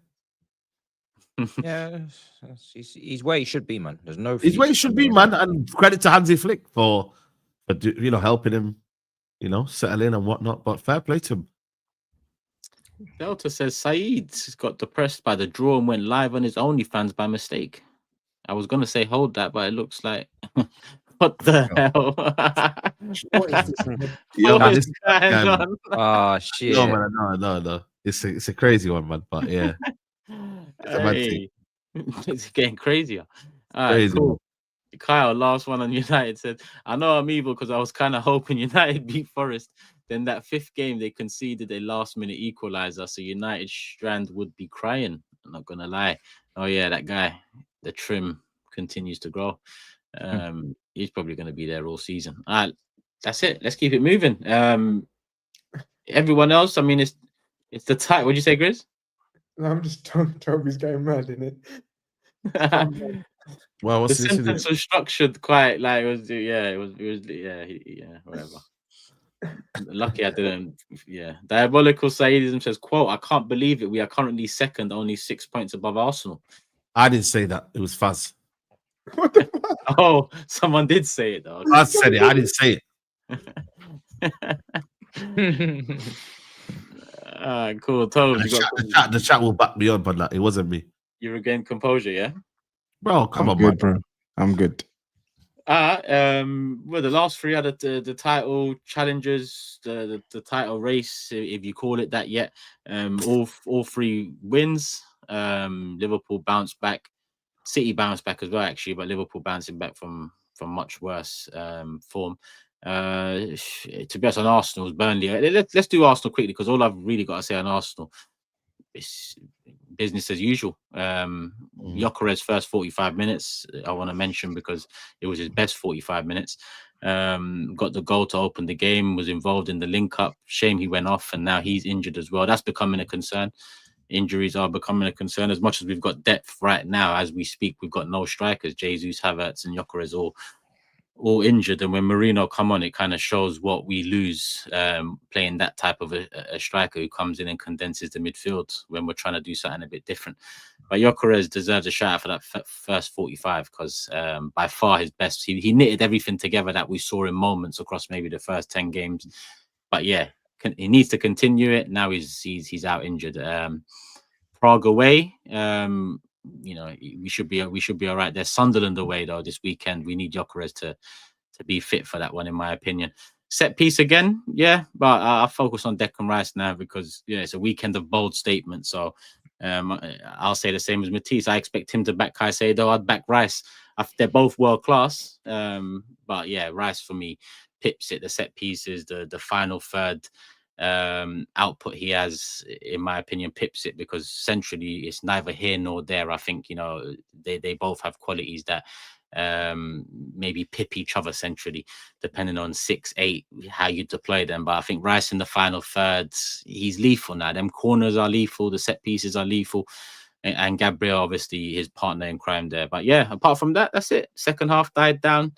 Controlled the game, finished it off, another clean sheet, move on to the next one. Yeah, Prague and Sunderland away. That's it. So that's what I really got to say on Arsenal. Yeah, Rice is a top player, man. He's a top player. He needs he's obviously gonna need the titles and the achievements and the accolades, but he's a top player. And I think it's funny because we were actually not far away from signing him ourselves when Lampard was in charge. And I think to myself, if we had him and Caicedo as a pivot, boy, we wouldn't even be having these conversations. We would just have it all. I think there's some players that are coded for your clubs. Do you know what I mean? I think we were talking about before Ekatike Arsenal, a bit coded. I do sometimes think Rice he was a Chelsea fan. He's a bit Chelsea coded in ways. There's certain players you just see. Alvarez at Liverpool, I see a lot of that in him when I watch Atletico Madrid. I thought he was always destined for Chelsea. It's just the Roman changeover that kind of killed everything off in terms of momentum behind that. Yeah. He's the perfect partner of Caicedo. And him would be a magnificent. He's right, Matisse is right. Caicedo and Rice would be a magnificent pivot. But I remember us having a conversation last season on the Big Six, and it was about Rice, world class. Where are we now? 12 months later, pretty much 9 months later. I think the panel was a bit split about Rice and world class. I can't remember exactly who thought he wasn't and who thought he was. But where are we at now? I think a lot of it came down to, trophy talk. And I agree with that, legacy wise, and to stamp that marker that, you are world class at the highest level. I get trophies need to come with it, but it does feel inevitable right now. And his consistency over the years, not just for us, for West Ham too.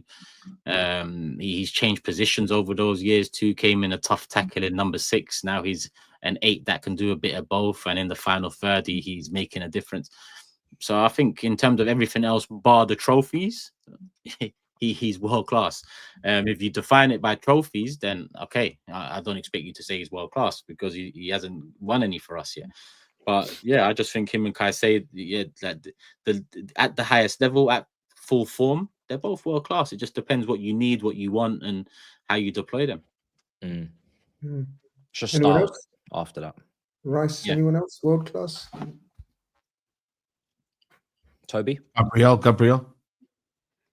He's not asking anyone else world class. He's asking, does anyone else think Rice is world class? Yeah. No, not for me. Just Team Caicedo, then no. I think Rodri's the only world class DM in world football for me. Caicedo's not world class either, yeah? Rice and Yeah, Caicedo. Rodri's number one for me. He's literally world class, like bona fide. The rest, I think they're on the trajectory, but yeah, I still think they need to. They need to hit a certain level for me, but that's just me. I think there's nothing wrong with saying like they're on the verge of being world class as well. Like it doesn't diminish what they've been doing or what they're doing right now, and it's not a sign of disrespect as well. I think I just look at them and I think they start for pretty much every club in the world almost. So how can they not be? No, not Barcelona. Barcelona's the only midfield that you're the Barcelona team or PSG. Caicedo is definitely getting that. You know what I think about the Barcelona? I mean, definitely. Oh yeah, I know you judge it differently. Yeah, I'm just saying, like in the world, in that position, they're one of the world's best. So how can they be world class? They are one of the world's best. Yeah, you're right. But you're talking to a certain level, but I'm talking to a standard. Yeah. I think they've both been consistent now for 2 years. I think they both deserve to be in that bracket. I think they're both very consistent. Sometimes I think we overrate other midfielders just because they're outside the Premier League. We see them in the Champions League, and then we're like, oh yeah, they're world class. It's like, have they really been performing better in the last? Well, PSG's midfield is a prime example. They were shit in the first half of last season. The Champions League. How many? They're going to win the Champions. How many of the midfielders are world class? Well, some people, okay, maybe not you, but a lot of people were saying that they're world class players, right? So I don't know. I say Vitinha is world class. Can we agree with that? You think Vitinha is world class? I think Vitinha is world class. I do. I think he's top. I don't know about world class again, but the thing is, the world class thing has dropped off. It's not what it used to be, bro. That's why, like, I'm not just gonna move with the times. Like, world class is a standard. You're either world class or you're not. It's not gonna be downgraded because there's a lesser quality of player. World class is world class. I feel like you on a world stage. Look at it as a world stage. Who stepped up? You get me, and for the eyes to see. So that when you talk about world, everyone around the world can be like, you know what, that guy's world class. It resonates with everyone around the world. That's why I feel like the meaning is becoming now world class. I don't know if anyone agrees with that, but it's consistency as well, because how many times as a player had a good season? Not so long ago on this show, people were saying that Rashford was world class. Remember when he had that little season where he was doing stuff? I had an argument on here about it. And people were saying Rashford was world class. I think people just get involved in the moment and the time. I think you've got to drag your team to trophies. So if Arsenal win the league this season and Declan continues this level, you're going to look at him and think, you know what? He's won the Premier League. He's dragged this Arsenal team. His set pieces, his play. Yeah. But then if you go again and win it back to back, or you go on and win the Champions League, and he affects that as well, then it's like, yeah, he's at that level now where he's big all the time. You know what I mean? You see these players come in, they have a good season. They probably have a world-class season, and you think, wow. But then the season after, they drop off. Yeah, like Rashford maybe had a world-class season that season. That's what I'm saying. I just feel like what Toby said before about the words bandied about a lot. And I think you've got to be careful because everyone of our own mind, we have what we think's world-class. And I'm not saying everyone's we're right and you're wrong. It's your own opinion. And like there'll be people in the chat that watch it and go, fucking hell, there's no way he's world class, because people have watched a different generation of football where they've actually seen players where they think Rice couldn't lace his boots. But then there's like the modern day at the minute, Caicedo and Rice, they're the best about. So that's what that it can distort your views in that. But it's a good debate. But like I say, Rice has been decent. Caicedo's been decent himself. But I think if Arsenal win the league this season and then something else, then there's no doubt about it. He could win Player of the Year. He could win Player of the Year, Rice. I go for it. Like, I think it's harsh. I think it's harsh just to wait on trophies in terms of Rice because he's himself. You got to remember he came with a big money move, man. And remember we talk about pressure on players when it's big money, blah blah blah blah. He took it nice. I think he's been. I mean, Arsenal fans and Turkish would know more, but I'd say he's been Arsenal's most consistent player for the last 2 years, man, in the upward trajectory. Now, they didn't go over the line. I don't think that's Rice's fault per se. He should have a trophy on his. Gabriel's been more consistent than Rice for me. Overall? Can we okay Overall, then would you not say the same for Gabriel? Gabriel's world class, right? Gabriel is world class. Yeah, He's that's- world class. Bona Yeah, fide. Because he's actually performing to me at a world class level. At a I don't get this. I don't get this. And I'm not disagreeing with the. I'm not disagreeing with the. He's world class or not. I'm just disagreeing with the criteria you're using now. So Rice needs to get a trophy. And I never Gabriel said Rice is needs to get a world-class. trophy. I never said Rice needs to get a trophy. That's their definition. That's not my definition. I think a couple of you lot said he needs to get a think trophy. That's their definition. That's not my definition. I don't. No. Rice So could win Gabriel, it. and I'm not disagreeing, by the way, to Tobes, but what I'm saying is like, oh yeah, Gabriel's 30 world class. Rice needs to win a trophy. It don't sit nice with me, to be honest with you, like that.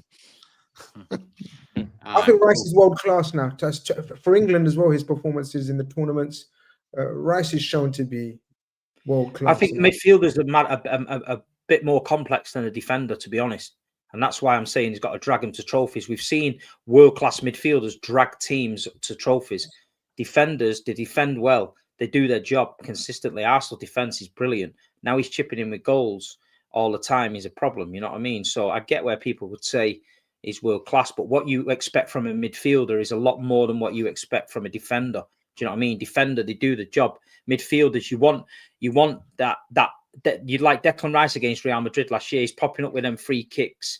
You know what I mean? He's all over the place. That's what in my head where world-class midfielders over the generations have dragged teams. Steven Gerrard have dragged teams when they're on the bones of their ass and you think not even good side. Then all of a sudden he just does something out there and drags you to the title.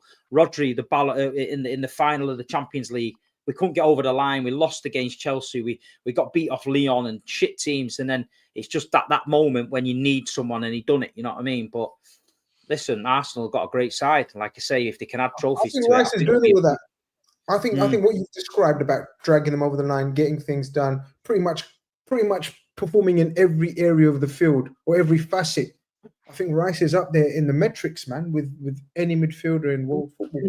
He's consistent with it. I think Declan's one of them players where he's 7 or 8 out of 10 every single game for me when I see him play. And he's got that position nailed on. But then to be world class, he's got to just, in the big moments for the midfielder where if you're putting him alongside Stevie G and Lampard and Scholesy and people like that, Rodri, he's got to have them moments. No. You know He's not on that level yet. To stamp your legacy, yeah. And that's Yeah. He's not on their level yet. He's nowhere near that, yeah. He's not. Nowhere Them near names, you need to have not just 100%. one title. You need to have a few. And he will because he's in a good side now, and that's what I'm saying. That's all he's missing for me. But it's a good debate. We'll see at the That's end of the because of the season. position he plays. If he was playing as a true DM, you wouldn't have to score no goals. No, Wouldn't judge him off that. But he's playing, yeah. He's adjusted well, man. I mean, it says Turkish. If Arsenal were not to win the league, what would be the most likely reason? For me, it would be buckled under real pressure. What would be the reason? I think would be the makers of our own downfall, buckled under pressure. The season that 22-23. I was always worried about City that season because it was new to us, and City, City were just rampant season on season that era. So always the pressure was always felt. Same with the season after where we went toe to toe. The pressure against it was always felt, regardless it went to the last game and last minutes or whatever. I don't think it's buckled under pressure. I think we've just got to, we've still got to find the right tactics in the final third, or the right transition and pace of it and all of that. I think once we find that, I honestly believe we don't see second again. If we don't find that, and the way Haaland's playing at City, and Liverpool, let's see how they've bounced back now, then okay, there might be a conversation. But I don't know if it's pressure, because I don't see Liverpool and City right now what they was you know, I don't feel like Liverpool are what they was last season because of all the changes, and City haven't been what they were a couple seasons ago. So, yeah, makers of our own downfall.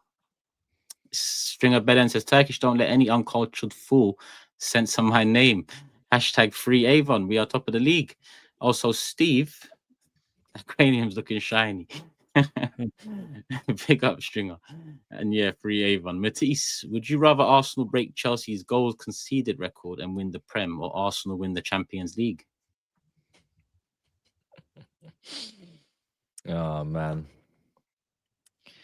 Bruh, just forget this football thing, man. Just forget it. He can't even look at the screen. Juicinho says, Rice and Gabriel are quietly having Ballon d'Or campaigns, but no one's saying anything about it.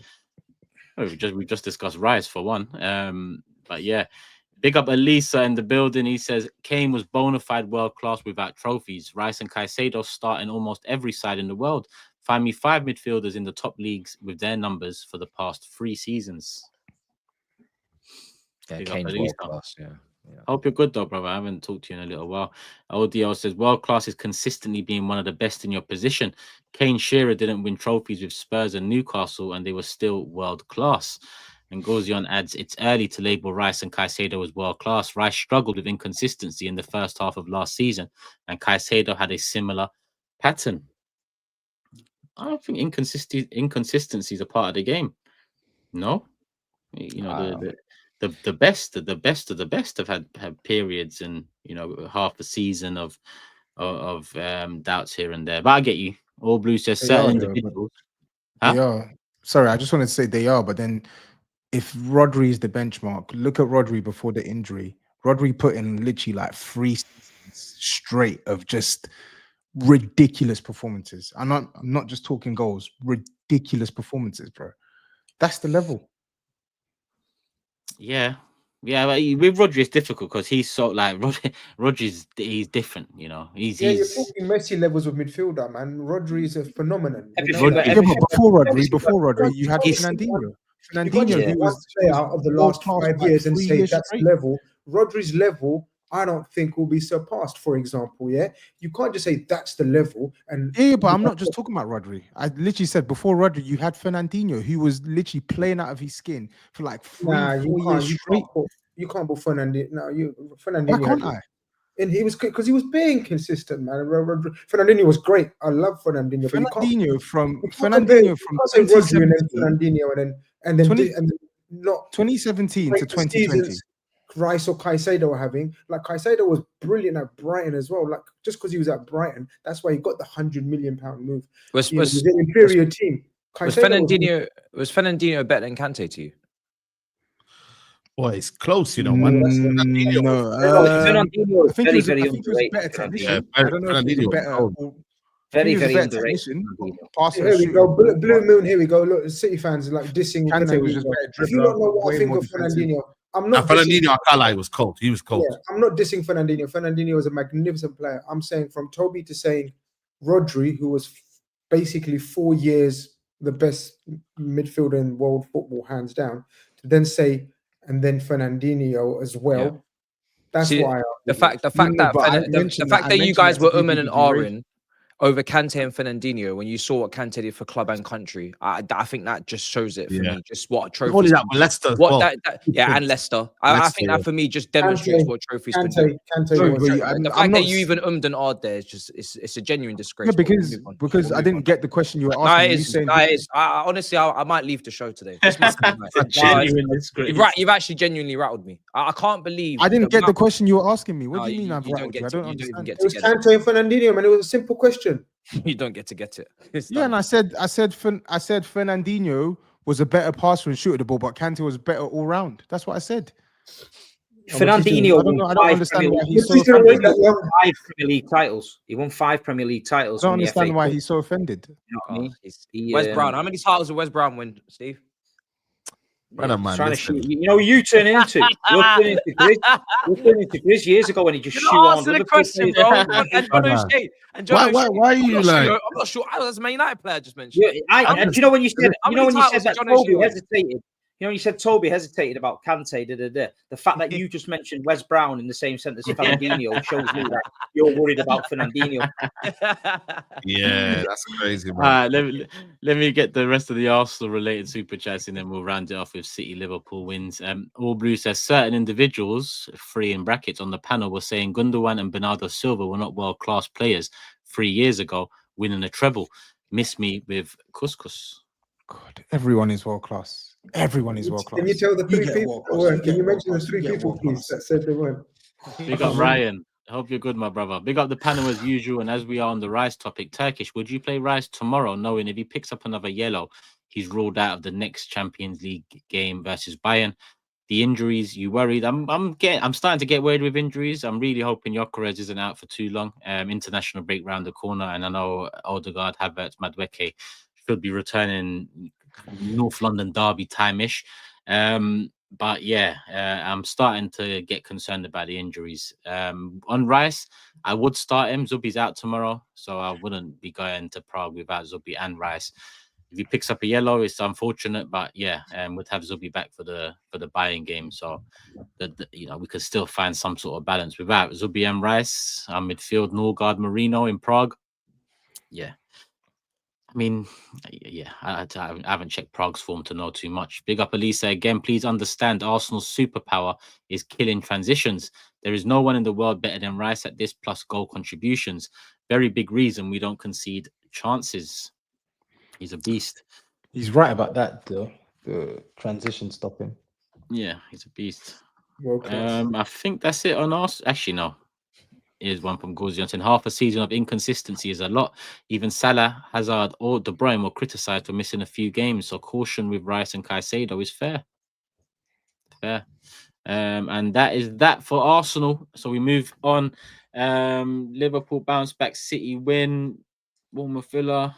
I mean, I don't do. One of you two want to be gentlemen about it, and Both routine wins. Go with Liverpool first. Get us out of the way. Bloody hell. Long time coming.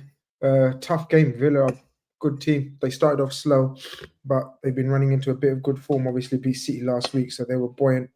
They came with a game plan, man. We were nervous in the first 10 minutes, about 10, 15 minutes, but much more like it.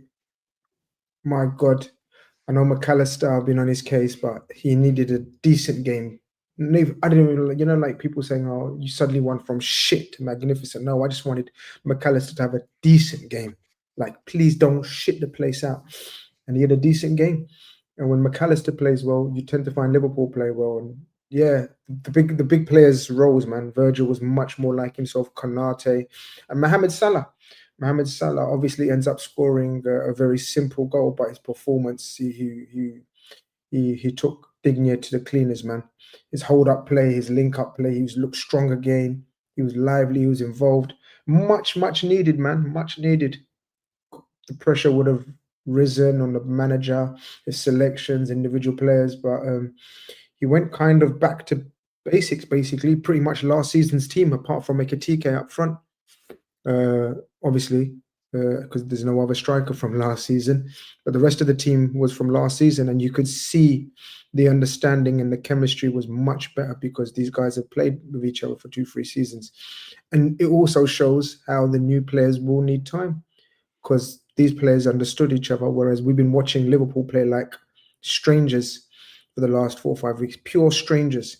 And as I say, Villa are a very decent team. We all know Villa will give everyone a run for their money. And overall, it was the most comfortable I've been. Well, obviously, it's the most comfortable I've been in weeks, I should say. So yeah, man, much needed.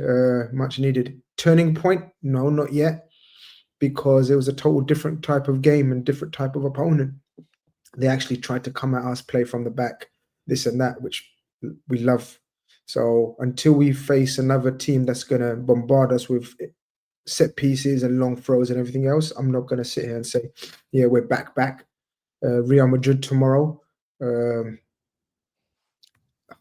Liverpool fans can come at me if they want, but I'm not overly bothered again about Real Madrid. My eyes are straight away transfixed to the weekend and City. For me, that's the bigger game. That's the biggest game. Real Madrid, of course, glamour tie and all that, but Champions League tends to take care of itself, man, in this new format. But obviously, we can't lose any more ground in this title race. If it's a race at the moment, I don't think it is at the moment. But yeah, my eyes are fixed on City.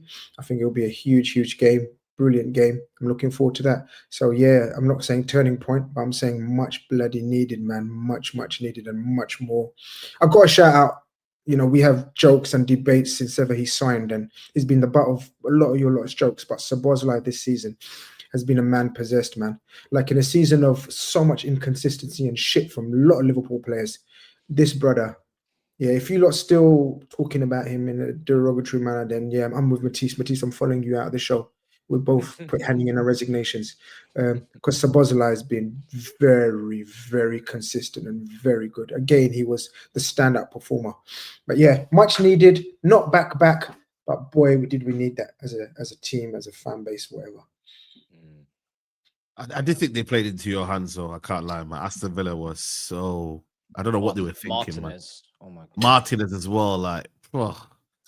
You know what I mean? Obviously, you have to be there to capitalize on it, but I just thought, yeah, man, Villa were just awful. But I will give it Szoboszlai, though. I thought he was man of the match. I can't lie. Him and McAllister looked... I thought your midfield three looked good. I can't lie.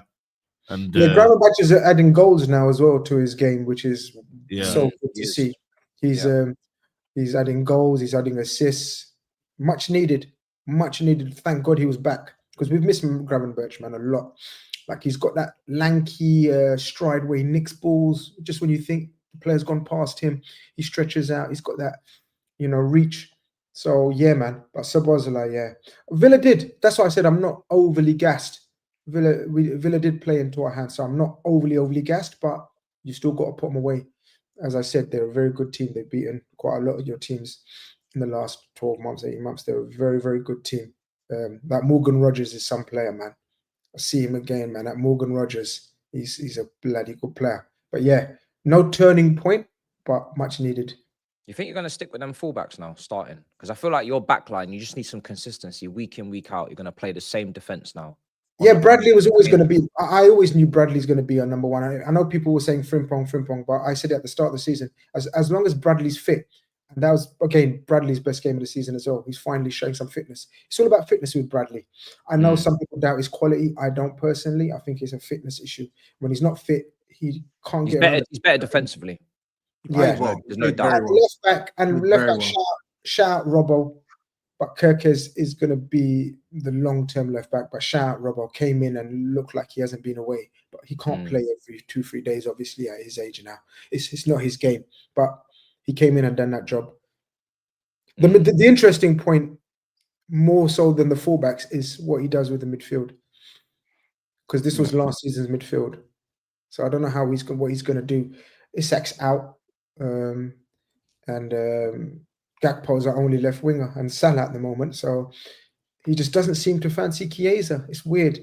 He just doesn't give him any minutes in the league. So being out is a bit... When's he going to get started, bro? What the hell? I agree. Where's this injury come from? You know what? There was a lot of rumors from Newcastle fans messaged me, you brought a sick note. Loads of people from Newcastle inboxed me and said, you lot don't know what you're getting with Isak. He's got a serious groin issue, this and that. So I hope they aren't right, man. Because this brother's groin issue is from Newcastle days. I don't know if you lot remember, he missed a lot of games, man. So I thought his fitness last season was good, though. He stayed fit for the majority of the season. So I thought he was over. He's always had this sort of slight issue with his groin. A lot of people have been telling me about it. So I hope it's rubbish, man. Yeah, you don't want it to be a Fernando Torres situation. You know? Did you not see the works cameo, guys? Did you not see that? I don't think this week is a Verts week. I don't know if you know, but we won this week. We've had your month for fun. I think you just shut up now. And, this is not Verts week. He's a person of interest. He's a person of interest. You know, after he's a person of interest. He's a person of interest, bro. We passed on Cunha's chat. Best strike force. We passed on that because it's irrelevant. I think this week is irrelevant. This week. Okay. Well, maybe Real Madrid can decide or something like that. Yeah. This guy, you're actually shameless, man. So What shameless. do you mean, bro? The guy costs 116 million, guys. It's a lot of money, man. Sometimes you just got to just give him a day off, innit? And that's what I'm prepared to do. He has a day off, man. Give him a day off, man. Yeah. Day off, bro. I never had these days off, bro. You know what I mean? Anthony. No, Pogba never had these days off, Saeed. No, not even Pogba. Yeah. Forget Pogba. Anthony, bro. Did Anthony have these days off? He was genuinely shit, though. I don't think Verts is Anthony. So it makes it worse. A guy who's got talent versus a guy who hasn't. Yeah. Fella, Anthony's doing business now. I think we judged Anthony over a season. Like we, you know, but we're judging. Fella, you were cooking him early. No. Trust me, you were cooking him early, bro. Let's not do this, man. You lot were cooking Anthony early, and rightly so. We'll see if Verts ends up at Rio Oviedo, like where's he at now? Real Betis he's actually cooking right now. Yeah, You knew he wasn't at no Rio Oviedo. You're taking the piss. I'm just saying. I'm just saying if Verts ends up at Cologne or Frankfurt, then yeah, we can talk. But at the moment, as I said, shush. Ryan says, big up the big six. Salah makes history becoming the third person to score 250 goals for the Reds and most GA for one club, overtaking Rooney in Premier League history. Another record.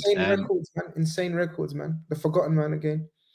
Nadia's got a question for us. Who do you think will be the happier manager over time with each having each other's ex-player? Xabi with Trent or Slot with Verts? Much love. Xabi with Trent. Yeah. Do you reckon he's going to get booed, though, Grizz, tomorrow? Do you reckon he'll get booed? Absolutely. Yeah. Of course he is. He got booed whilst he was there. I don't think he's playing anyway, so he won't be. He's not playing.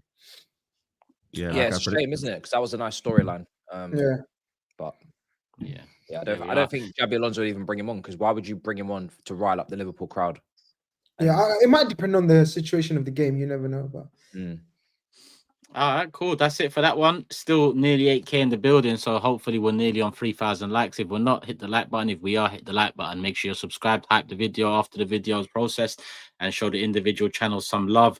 Last not least, City, Bournemouth, a big win. Haaland again with a couple goals. O'Reilly sealing it. Steve, you was obviously there. How you feeling about it? Yeah, it was good. I said last week against Villa that Pep picked the wrong team and got it wrong, and then he picked the right team this time. You know what I mean? The Cherky starting, obviously after playing Swansea midweek, where Cherky had a good game. Didn't think he would start him, but he did. And if you watch the game, him and Doku played very, very narrow, came into the midfield, which caused Bournemouth a lot of problems.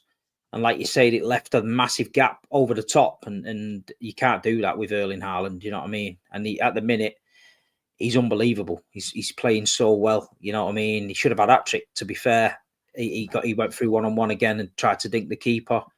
But Bournemouth are a good side, probably one of the best sides I've seen this season. When I've been to the game, they're going to cause teams a lot of problems. They're quite brave, and they don't mind, having a go. But we were just too good. I feel like Nico Gonzalez, a player that we spoke about on air, people said, "Oh, why have you bought Gonzalez, etc." He's starting to come into his own now. He's having some good games. Rodri's out. He's finding his feet. Nico O'Reilly at left back. He's not a left back, but he's making that position his own. Got in the England squad at left back, so fair play. And Matheus Nunes, player's got a lot of stick. He signed as a midfielder. Pep said he wasn't clever enough to play in midfield. Started to play him right back. And he's been playing well. I can't say anything about it. He's been playing well. And like you say, Semenyo, he got tucked up nice in his pocket and had a bit of a rest and that. And Bournemouth got a bit of a slapping. But we know where we are. The bench was looking strong again. Rodri was on there coming back. We've got actual players that can't make the squad now. Oscar Bob, etc., getting left at home because the everyone's getting fit again. So we're getting to where we need to be. And we just got to keep on doing what we need to do. Keep moving, keep winning. And just keep going. But it was a good performance. And we got Dortmund Wednesday, and then Liverpool on Sunday. So we'll see where we're at with Liverpool. You know what I mean? They're there for me. Liverpool are there for us to do them. So we've got to do them. You know what I mean? But Ryan Cherky, that clip's resurfaced today of me on Supersport where I spoke about Cherky being the man that unlocks Haaland with the being last season it was getting difficult to get through.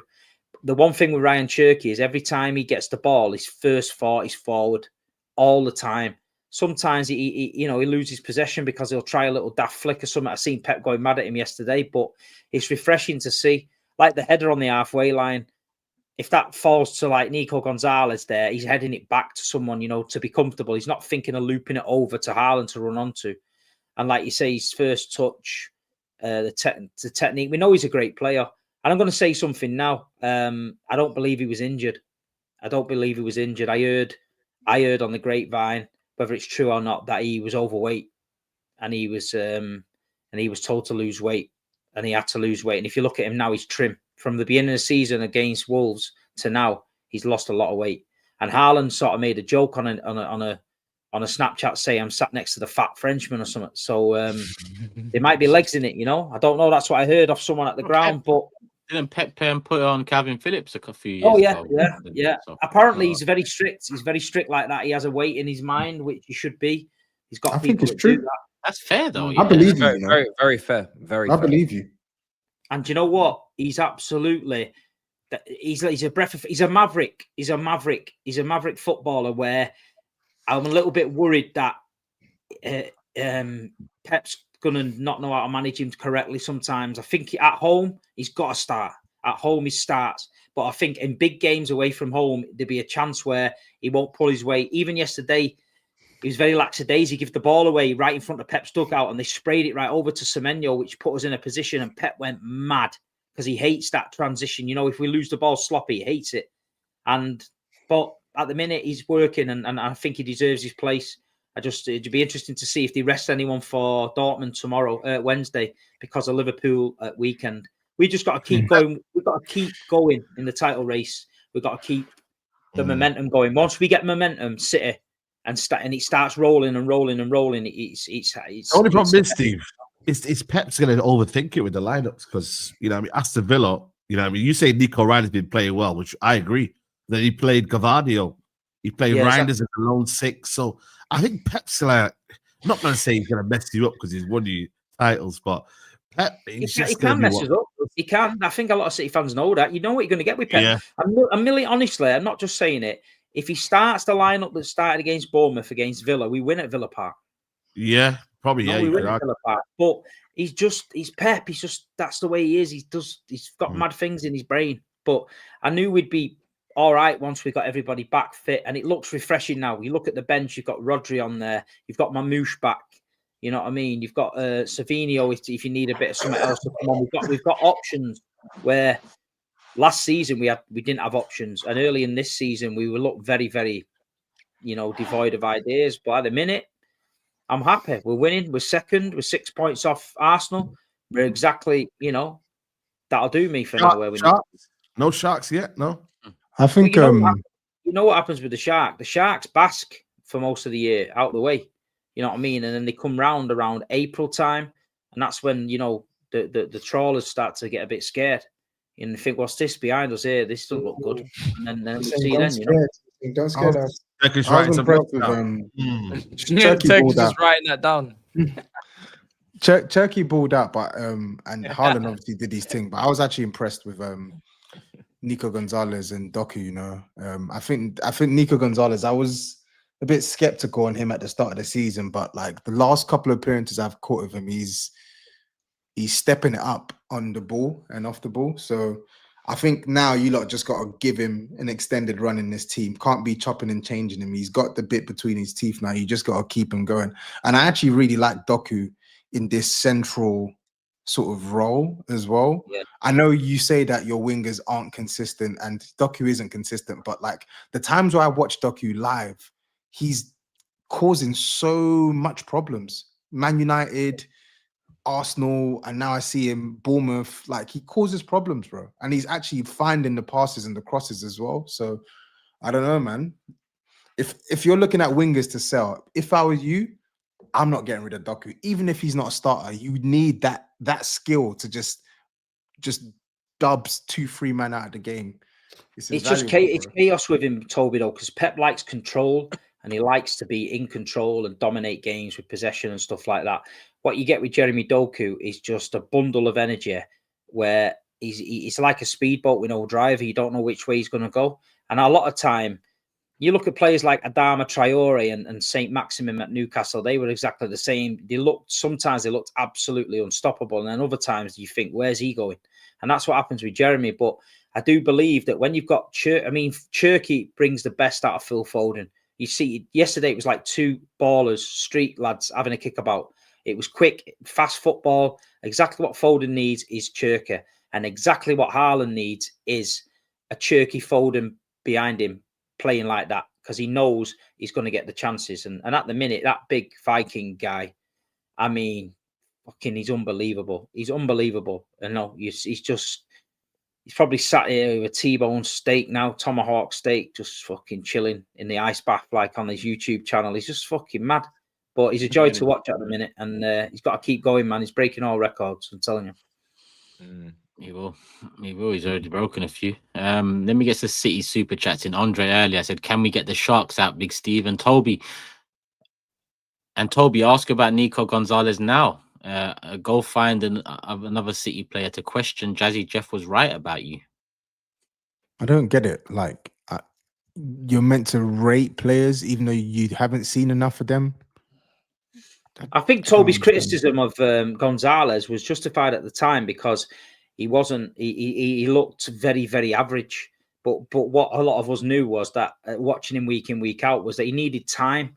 And at the minute, he's a very, very good player technically. He's very good in tight spaces, and he just mops it up a little bit. And fair play to him, man. Fair play to him. He didn't hide, and he's been playing well. So, like you say, just hope. And he's perfect because Rodri's not ready. And if we didn't have Gonzalez, we'd be forced to play Rodri, and I think that will end badly. You know what I mean? Rodri's not ready. He come on a little bit the other night, just ticked it over. He might get some minutes against Dortmund, but at the minute, while Nico's playing well, like I agree with Toby, keep him in the side, get him built up, and let's just keep Rodri ready, because we're going to need Rodri if we're going to win this league, you know? Max says 26 goals and 3 assists in 16 games. Haaland is a joke. Best first 2.5 months I've ever seen from a forward outside of Messi, Ronaldo. If he slaps Liverpool for 2-3, ... we will be there. Massum says Cafunes and Nico Gonzalez, 2 of City's better performers so far, and Turkish Delight was delicious. Didn't take him time to adjust like the 116 million bench player. Do you know Nunes actually looks like a quality fullback? And that's not me gassing him, because I'm like, this is weird. We've signed a midfielder, he's now playing fullback. But watching him, his positional sense was good. He very rare gets beat at the back post, like fullbacks. Kyle Walker always got beat at the back post. You know, turning out of tight situations in the corner, bursting across into midfield. I think he's just one of these where Pep's probably embarrassed him. You know, if someone like Pep Guardiola tells you you're not clever enough to play midfield and you've been in midfield all your life, you're going to be embarrassed. But the fact is, he's found a position. And he's probably thought, you know what, I'll make this position my own. And he's done that. And I've got to give him full credit, because at the minute, you know, he's nailing it down. And I tell you, another player that ain't getting in this team, Naori ain't getting in, because Nico O'Reilly is. Yeah, I was going to say, man. Naori come on at left wing the other day. So whether that's the future for Naori to be more advanced, I don't know. But fair play for, you know, if anyone goes and grabs a shirt in modern day football, you've got to respect it. You know what I mean? It doesn't matter about your name. If you're good enough and you're playing well week in, week out, make the shirt your own. You know what I mean? O'Reilly looks tidy, man. He looks tidy. Smashing in the FPL. But they're both midfielders that have gone to go and play fullback. And Pep loves this, man. Did the same with Fabian Delph and all these guys. Zinchenko's a midfielder. Yeah, so I think look, Nunes has been really good. He's been very good. Yeah, that is his blueprint. Yeah, even people in the back 5 or 4, wherever, you need to be comfortable in the ball. So that's why he shifts most of his midfielders there. That's his game plan. Always has been. Good finish from O'Reilly as well. Yeah, good player. Like I say, he was a 10. Very good, promising player. How old is he? Is he 20 or something? 20, 21, 20? 20. Yeah, I think he's still young. Couple more on City. Max adds, people said it's all pens and tap-ins, it's all De Bruyne, it's all because he's in a super team. Well, it ain't. Haaland scores 20 in any Premier League team. He is that good. I think he'd struggle in the Someone Spurs said team, but that still. he's 4 goals this season off Isaac's tally for last season already. Someone said, because last season's getting compared to Isaac. I mean, even Matty was fucking on here talking. Mate, we need to cook Matty, man. When's Matty back, man? That guy's been Yeah, cooked. Newcastle lost again. Yeah. Yeah, man. Yeah. But at the end of the day, honestly, just we all know it. That you've got to look at the way Haaland's career was managed by his dad and his family. He didn't take the risk and jump from like lower league to straight to a big team where he wasn't going to play every week. They stuck him in a club where they knew he was going to play every week. And then they moved him step by step. Look, every team he went to along this career path, he smashed it out of the park. And like you say, he got to Dortmund, smashed it. And then they were looking at different clubs. They had to manage it right. And the fact he signed a 10-year contract at City is unbelievable for us. And he just, I think he'll be captain.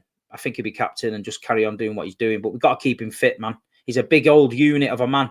And I worry about him a lot. You know, when I see him getting roughed up or he's falling all over near the end. He's been took off 15 times when he's been on 2 goals. So you could talk about his goal record. Do you understand how many times he gets took off as well? Because we have to manage him. So he's a freak of nature, man. Freak of nature.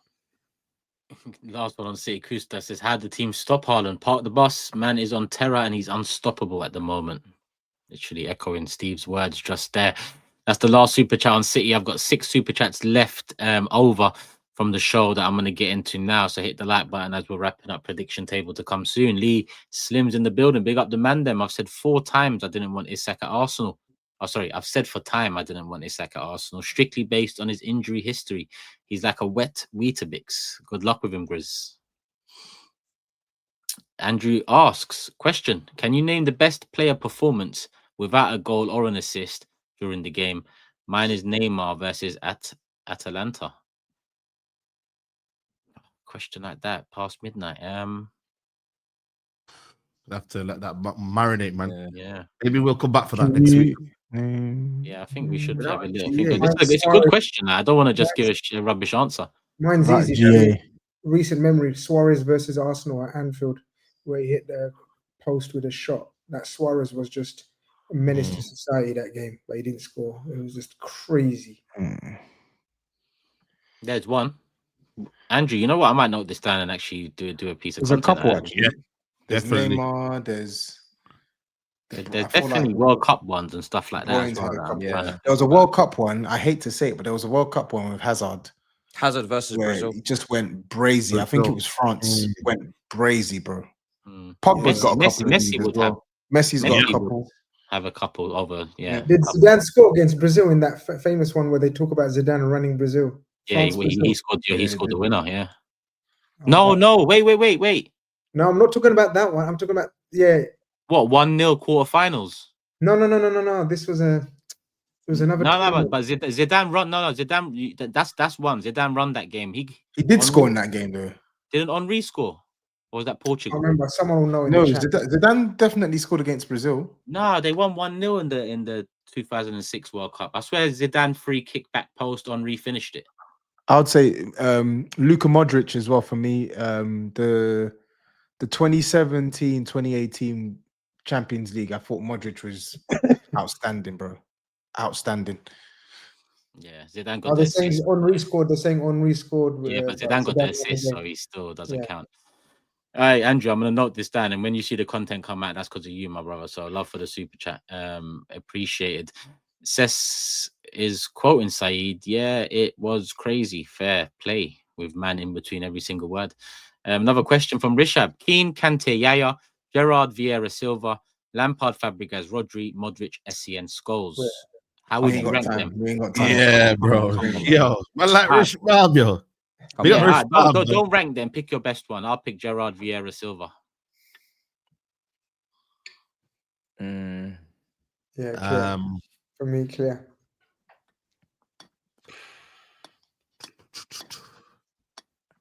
Essien kills it there, man. Vieira. I don't think there's any balance in that last one. You know what? I might go He's for. looking for a United one. Just I say know, Gerrard. so he's looking for one. I was actually gonna pick. You know what? I'm gonna pick Lampard, Fabregas, Rodri. Yeah. Your football knowledge is in my. Nah, I'm actually being real. Lampard, He- Fabregas, Rodri. I'll probably choose that one. Gerrard Vieira Silva just has everything, but Yeah, it does. To be fair, It's one I'm in the going with middle, that. middle two, yeah, for me. just has everything. Yeah. Another good question, Mishab. Big up Elijah adds Toby. When someone makes a counterpoint, what are you talking about? Tottenham have a team of players that other clubs don't want. Yeah, they know you well, man. They know you well. Big up Ant79 gifting 5 big 6 memberships out. Big up the members section as well. Big up the Discord. Big up the community. Couple more left. KGH says, just want to say I saw you guys at the Barnet Stadium for the Palestine charity game last year. Yeah. Big up all of you for your constant loud support. Big up you, my brother. Come on. Can't remember exactly who you are. We met a lot of people that day. But yeah, love for the love. Always try help out or push. We saw Toby. Did we tell Steve we saw Benjani there? Do you remember? We It took a wasn't picture? Benjani. It was No, it was Abu. No. It was Racismo, Benjani, man. no? Racismo, no? Racismo, it no? wasn't Benjani. It was Abu Diaby. We Abu saw Abu Dhabi, Dhabi, man. but we saw the city. We saw City. Oh, it wasn't Benjani. It was Striker Steve, old school. What? his name, man. Go I off. thought it was Benjani. Was it? It wasn't Benj. I don't think it was. it wasn't Benjani. Let me check my phone. It wasn't Benjani. He'll I've check got the anyway. picture. I will send Steve the picture. He'll I've recognize. worked it. with Benjani. Benjani's cool, man. Yeah, Benjani's he's down that way, I think. It was Coaching. Benjani, man. It was Benjani. Was it Benjani? Yeah. Oh, okay. Yes, it was Benjani. He's coaching down there. 100% it was Benjani. 100%. Fair play, man. Did you see the story about that? Where Harry read that when Sven bid for 7 million for Benjani and Portsmouth were like, "Wow, fucking hell, 7 million for Yeah. Benjani." Get on the plane and that, and then they like, took him to the airport, and then he rang him up deadline day and went, "Are you there, Manchester? Nice place." And he went, "No, I'm still in Portsmouth. I don't want to go, boss." And he's like, "No, boss, you need to get on the plane, boss, and you need to go." And you had to get him out of there, man. He was shit for us, Benjani, but he scored at Old Trafford in that anniversary United game. So He had that celebration, didn't he? That one. He's pointing at the crowd. I was there, mate. It was crazy, mate. It was crazy. We went there. They had Tevez, Rooney, Ronaldo. We had Benjani and Darius for sale. And we done them. Class gate day. Class. Mm. 1 sec. Mate. All right, cool. That hasn't worked. I just need to sort something out behind the scenes. Voice of Stadium says, hello guys, hope all is well. Started live streaming. I would appreciate the plug. Support. In the meantime, thank you all for your inspiration and continuing to make us laugh. Glad to see Gary Khan's recovery. Big up Voice of Stadium. Good luck, brother. Good luck, man. Good luck, man. Give it a go. Be yourself. Stay true, and hopefully, fingers crossed, it all works for you, man. And love for the love as always. Steve, check the chat. Huh? No, I'm just Steve. Check the WhatsApp. Oh, my phone's died, man. My phone's died. I'll look in a Yeah, minute. okay. You know what? Yeah, you're right. Steve. Fair enough. Yeah, man. Benjani. Benjani. Yeah, man. Top guy though. Really, I did the Man City have a fan zone in the Cork Live, and I went on the stage with him and interviewed him and stuff. He's top geezer, man. Top geezer. He showed us bare love. Yeah. So people, sorry, you probably see me working behind the scenes here, wondering what the hell I'm doing, but I have pinned a link. Yep, just making sure that works. I have pinned the link, I'll put it in the description as well for the people after the show. But obviously, I'm sure we all know, we've all heard, we've all seen what happened over in Jamaica, surrounding Caribbean islands, Haiti, and a few more. A good friend of ours, Loomis, you probably know him. He's been on AFTV, he's been on Filthy Fellas. What he's decided to do is, listen, when things like this happen, a lot of people try to exploit situations. As a Jamaican man himself, he's doing the due diligence to make sure that the charities, the organizations, the drives to help aid and help out with the communities, the people affected over there are legit. So that website there, that's in the pinned comment, and that it will be in the description if you're watching this after the show. If you go to that link, there's links to the charities that are directly giving aids, you know, signed, sealed, delivered by Loomis, donation websites, donation drives where you can drop things off, initiatives, content you can share. So that website is kind of a hub to help support people over in Jamaica, you know, recover and build back what they've lost. So, you know, it's not just about a donation, you know, it's about sharing content too. So go over there. Loomis has put it all together. It's not about him. I keep on saying his name because for him to do it, he's a nice guy. But it's about the cause. It's about the people out there. So there's a website there. Send it to a friend. Send it to your WhatsApp groups. If, you know, I'm sure a lot of us have been asked about, you know, the right place to send money. He's put it all together there. So yeah, show some love over there as well. I should have actually said it at the beginning of the show and sent some of the super chats that way. But we'll do what we need to do on our end as well to help out, as we always do with obviously issues and communities that matter. But yeah, that's the super chats done. The link is there pinned, so show some love if you can. And that's not just donations, share content too. But yeah, prediction table is last on the agenda. We ready to go? Let me see.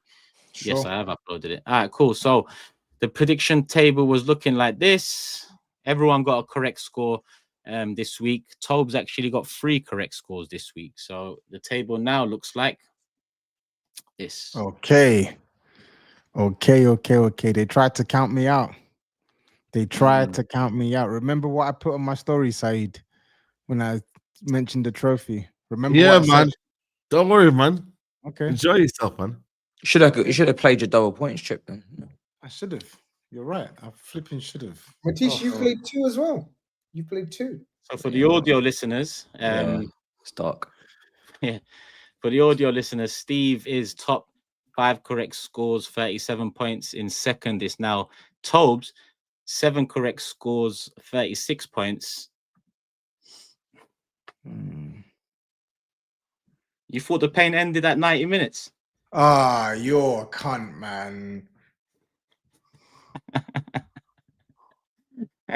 He's not even included. What are you talking? I send it somewhere. He's got to send it somewhere, brother. I have to send it somewhere. That is absolutely blasphemy. What? That is mad. How can how can he can't this can't Who's be he gonna allowed, send it to, bro? Why are you crying? I've sent it to him.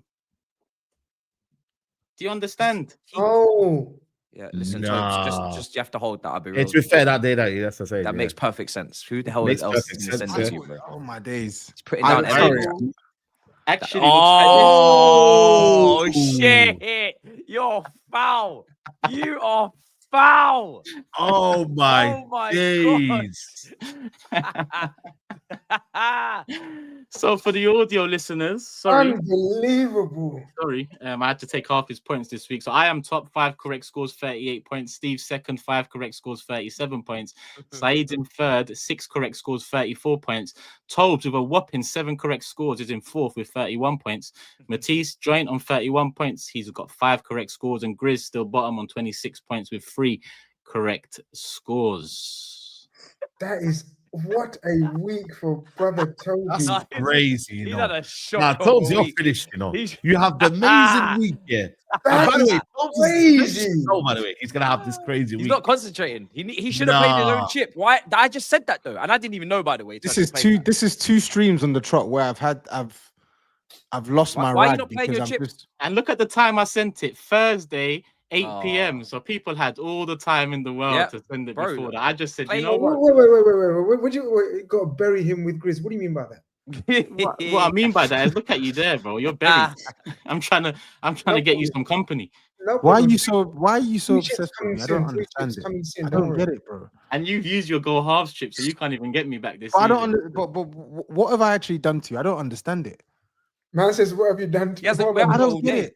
The show's really finished. He actually hates me. Like, we haven't got all day. You know what it is? It's him that keeps making me say these words. He didn't know you were going to get 3. He didn't know you were going to get 3 correct scores. He wants to get me. He wouldn't have known though. That's the thing though. He took a risk.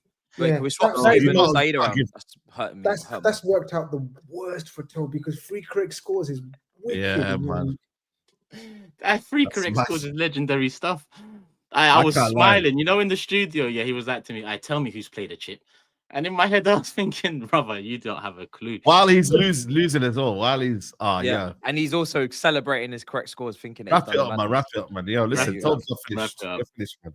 I can't lie, man. Community, love for the love. Matisse, Steve, SAEED, GRIZZ, especially Tobes. Painful weekend, painful Monday night, Tuesday morning. It's past midnight. Hit up the like button, people. Make sure you're subscribed to the individual channels. Love for the love as always. We'll be back on Thursday with another live show. Bro's And traumatized. Look at the bot. Look at the bot.